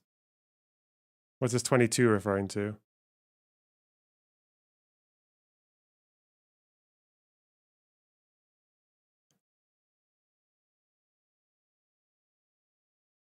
Oh, in France, 1/3 of bridges maintained by the state could be at risk of collapse if not reinforced.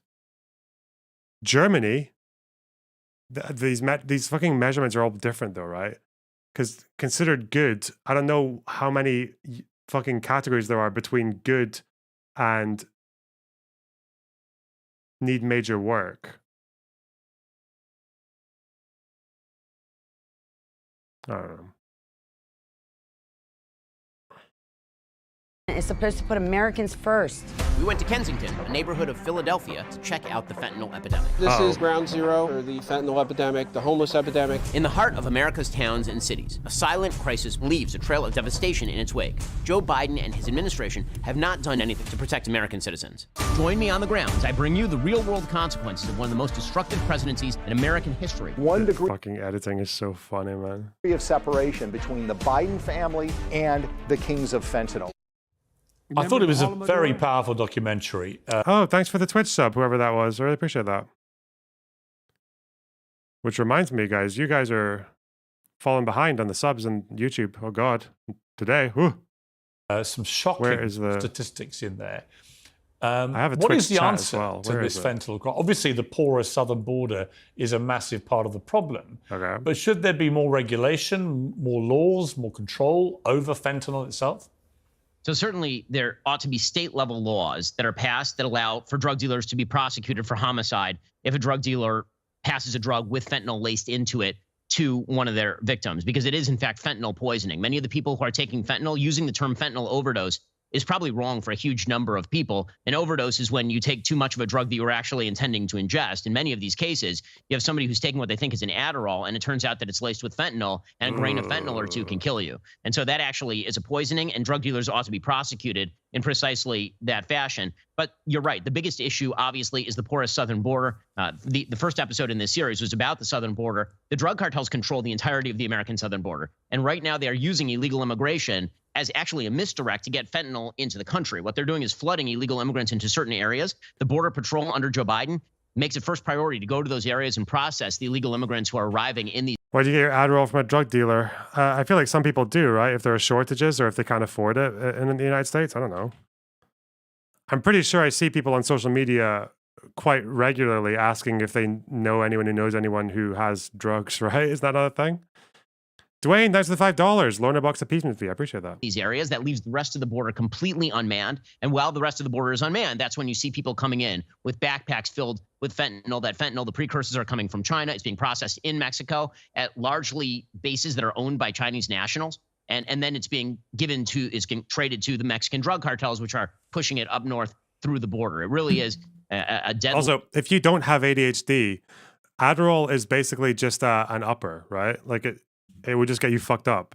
Isn't that why people would do it, potentially? Or? It's not really an epidemic as much as it is a deadly terror attack on the United States via the Mexican drug cartels. What should Biden be doing that he's not doing? I mean, number one, he has to actually reinstate the Remain in Mexico policy with regard to illegal immigration, which will allow the reconstitution of the Border Patrol so they can actually guard the unguarded areas. He needs to shut the border. He needs to be putting significant pressure in terms of sanctions and other mechanisms on China for shipping the precursors into Mexico in the first place. China has effectively been lying to the United States, saying that they are doing things about the fentanyl overdose exposure problem, but they really are not. What they really have done is, instead of just shipping pure fentanyl into Mexico, they're shipping the precursors into Mexico. The United States should be putting economic pressure on the government of Mexico, which effectively has turned this entire state to America's south into a narco state. The drug cartels don't just run the American southern border. Effectively, they run the Mexican government at this point. This is the same guy who thinks people are exaggerating or being too hyperbolic about the fucking about the infrastructure situation in the U.S. I love it whenever people always do this. Whenever like there's something that suits them, they are just willing to use all of the imagery and metaphors and fucking like editorializing language. But when it's something that they don't really want to address, like something like infrastructure, which Biden got passed, then it's like, oh, I think the infrastructure situation in the United States is a little bit overstated. By who? Everyone's going to overstate something, right? Like, Dwayne, thanks for the $5. We must assuage his mighty Scottish wrath. True. And if serious pressure isn't brought to bear on the Mexican government to disconnect and fight the drug cartels, this problem is going to continue to fester. Let me ask a question that I think will appeal to fans of our lengthy relationship who remembered some of our early skirmishes. But because a drug is killing nearly 100,000 people a year in America, you're very determined to bring in all sorts of new regulations, rules, laws, and so on. Why do you not feel as strongly about the number of people being killed by guns? Well, I mean, I certainly feel horrible for people who are killed by guns. There's two main distinctions. One is that we actually have a right in the United States to keep and bear arms, whereas you do not have a right to actually ingest or distribute fentanyl.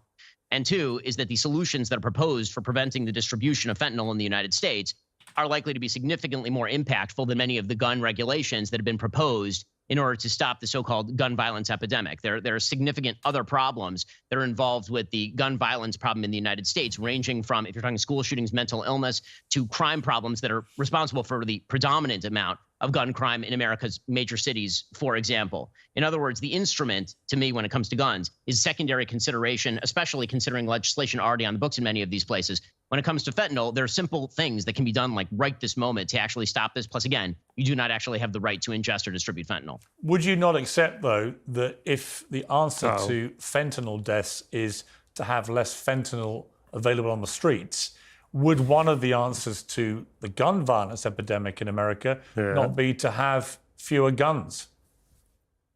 No, I don't necessarily accept that. I think it depends who has the guns. I think that if the answer is fewer guns in the hands of people who shouldn't have them, then you and I totally agree on this, and we have for at least a decade at this point, I believe, Piers. But when 15 it comes years, to, actually, Ben. 15 years. Yeah, it's been a long time. We're much older than when we began this entire 15 years ago. I think you're aging better than me, just for what it's worth. Well, I started off younger, to be fair to you. Let me ask you finally about the upcoming American election. Donald Trump, it seems the more crap thrown at him by the left, the more powerful he gets and the more electable he becomes, with even independents and Republicans that don't like him gravitating to a mindset about Trump that he's a victim of a massive witch hunt here.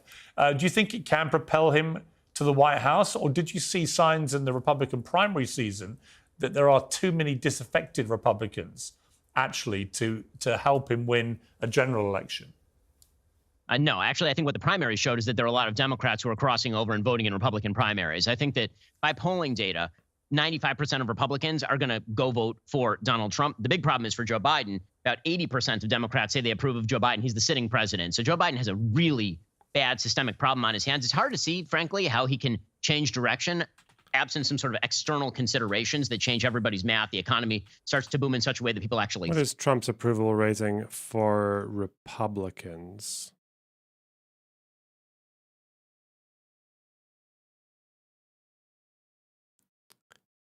Would there be polling on that? There must be, even though he's not president. This was from last year, July 2023. Is this going to be relevant now? Trump's appeal is sunk among Republicans. New poll is found. Pew found that 63% of Americans of all political affiliations have an unfavorable opinion of Trump. 66, the majority of those who identify as Republicans or Republican-leaning still view the president in a favorable light.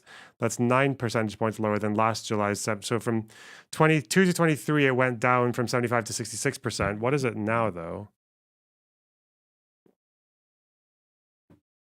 Trump approval rating among Republicans. 2024. Fuck, not 2000.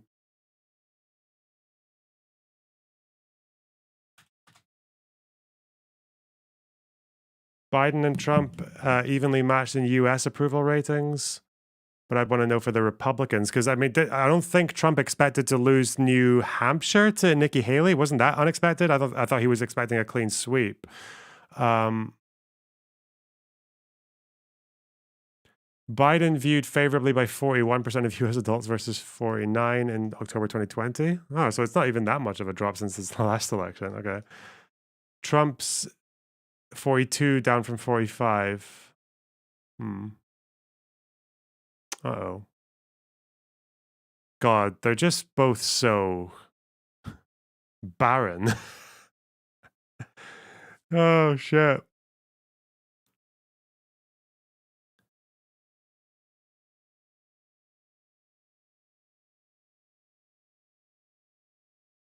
It's like trying to use shot glasses to revive a fucking desert. Like, what the fuck? What an embarrassing country.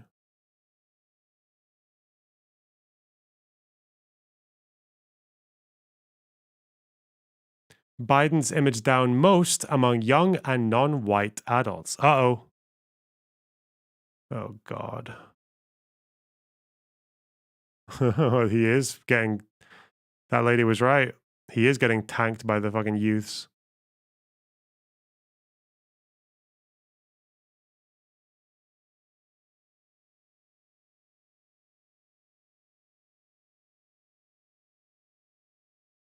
But he's more popular among POCs than he is among white adults.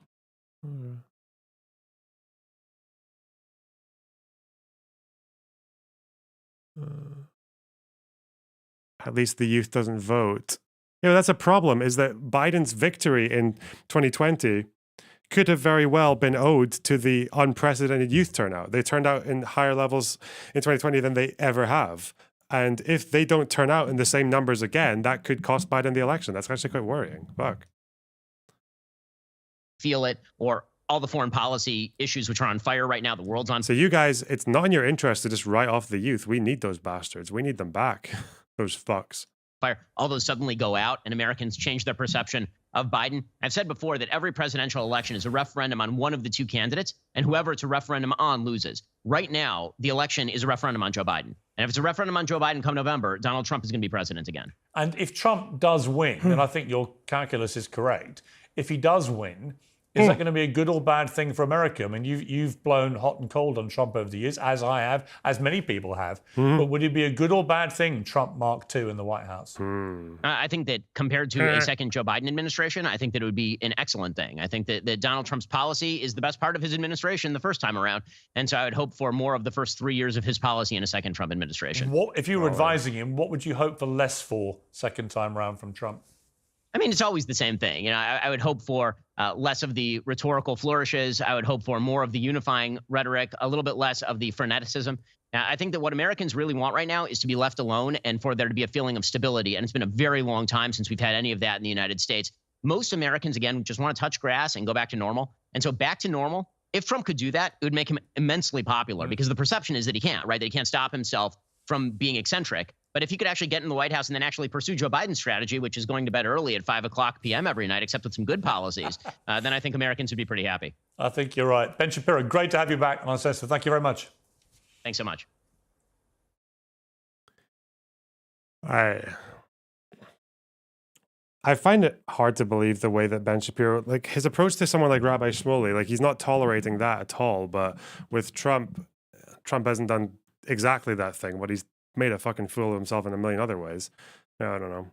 I mean, he literally said that he rates them on a different fucking scale. So he grades Trump on a curve. Yeah, that whole thing. And he hates Obama. What is back to normal? I don't know. I really like if enough voters just associate Trump with pre-COVID. Like, oh God. John, thanks for the tier 2 sub. I really appreciate that. That's very generous of you.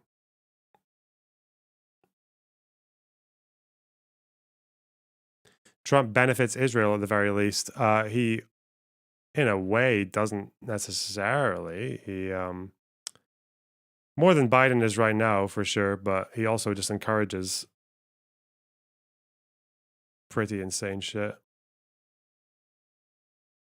But that's what I guess some of it's what the Israeli voters want, so. More than Shmuley does. What?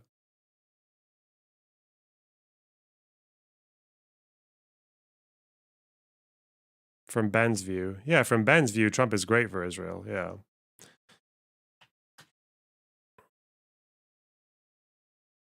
Ceding East Jerusalem to Israel as part of the peace process. Yeah, he'd love that. And the Palestinians just get to take one of the neighborhoods from the edge and call that Al-Quds.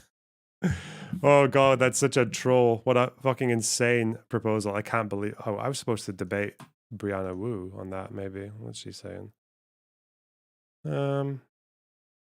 Maybe next week. Okay.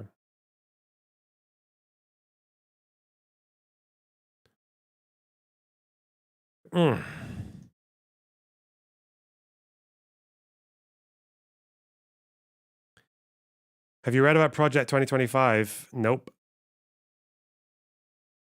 It sounds bad, though. It sounds like something I should know about by now. But I still need to do some... I think tomorrow I'll probably be able to get back on the Holodomor research. I just want to get that one out of the way. It's been interesting learning how it all happened, though, like down to the more fine details. That story about fucking grain, that's gonna... We're already getting into the niche arguments. How big is the... Is stream about to end? Don't know.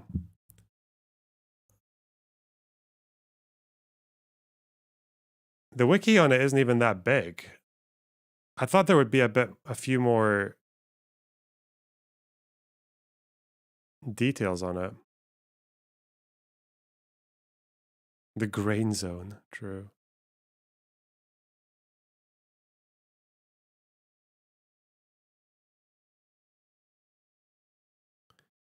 I might read the wiki just to see what their take is on it, as well as going into the academic stuff.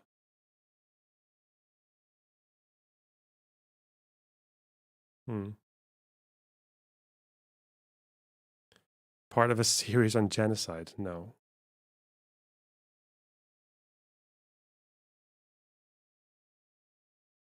There is quite a bit there. Genocide question doesn't take up that much of the main page. Denial. Okay. Modern politics.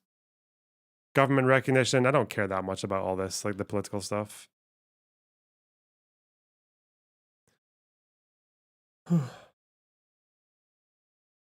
Would it still have happened if he didn't try to collectivize? It seems to be that it... I think so far, I haven't found many people disagreeing on the idea that it was man-made. That it was the result of policy, and in particular, collectivization would have been part of that, as well as the punitive, but like the punitive measures as well. I feel like collectivization probably could have still happened without the famine happening, because there was also all the criminal stuff and all the sealing off villages and raiding grain supplies and ignoring warnings and shit like that. So who knows? Ali Bali, thanks for the 50 Swedish. Really appreciate that. Like the stream, people. That's good advice. You should like the stream, people. Assholes. All right.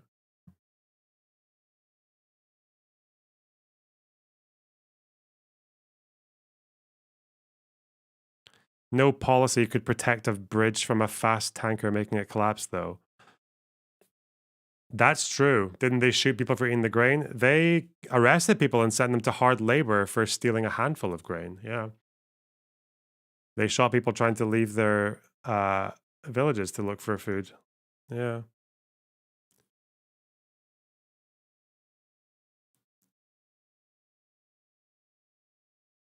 Have you seen that Banana Banana's video criticizing the wiki? Nope.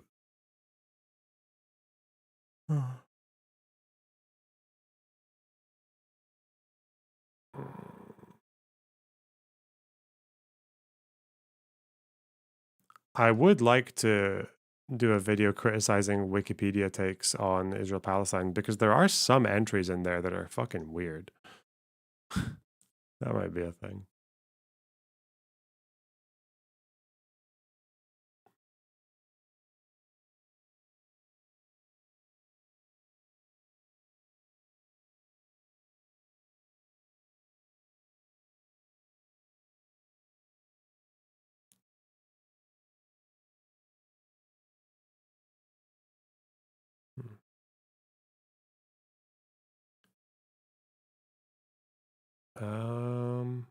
Why don't I have... Will you make a stream schedule? Yeah. I am going away next month for a few days, though. So it'll be after that. I think since finishing video essays, I've been kind of trying to work out... it's not just the stream schedule, though. It's more like the day schedule, because I stream a bit too late for it to be the first thing after I wake up, because I want to start streaming from about between 1 and 3 p.m. GMT. I'll probably make it 2. 2 GMT sounds like a good time to start. Maybe a bit earlier. But I'm going to need to have early wake-up times for that, because I want to do stuff in the day. I want to get... Because I want to get fucking... I want to get sunlight, and I want to get a trip to the gym in the daytime and then to come back home before I stream. I want to do that. And I can do that probably... That would take about... I think all the things I want to do before streaming in a day would take like 3 or 4 hours. And then I could just stream at 2 in the afternoon. So I wouldn't even have to be up that early.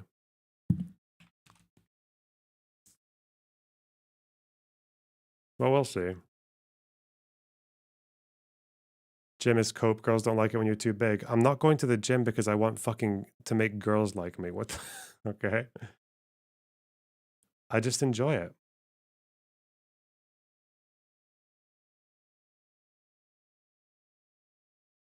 And it also makes me less mentally weird. I don't know. There's something about moving the heavy things that's good for the brain stuff.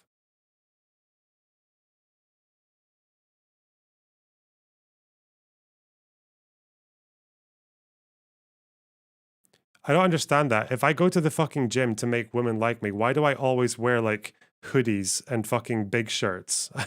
I don't wear the right clothes to show off fucking gym gains. It's not my thing. Hi, Thorpe TV. How's it going?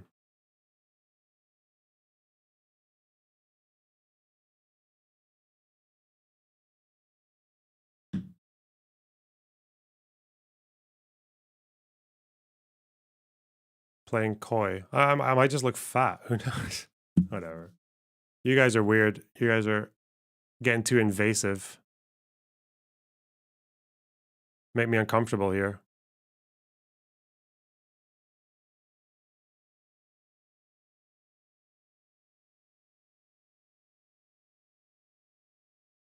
Ad hominem. True.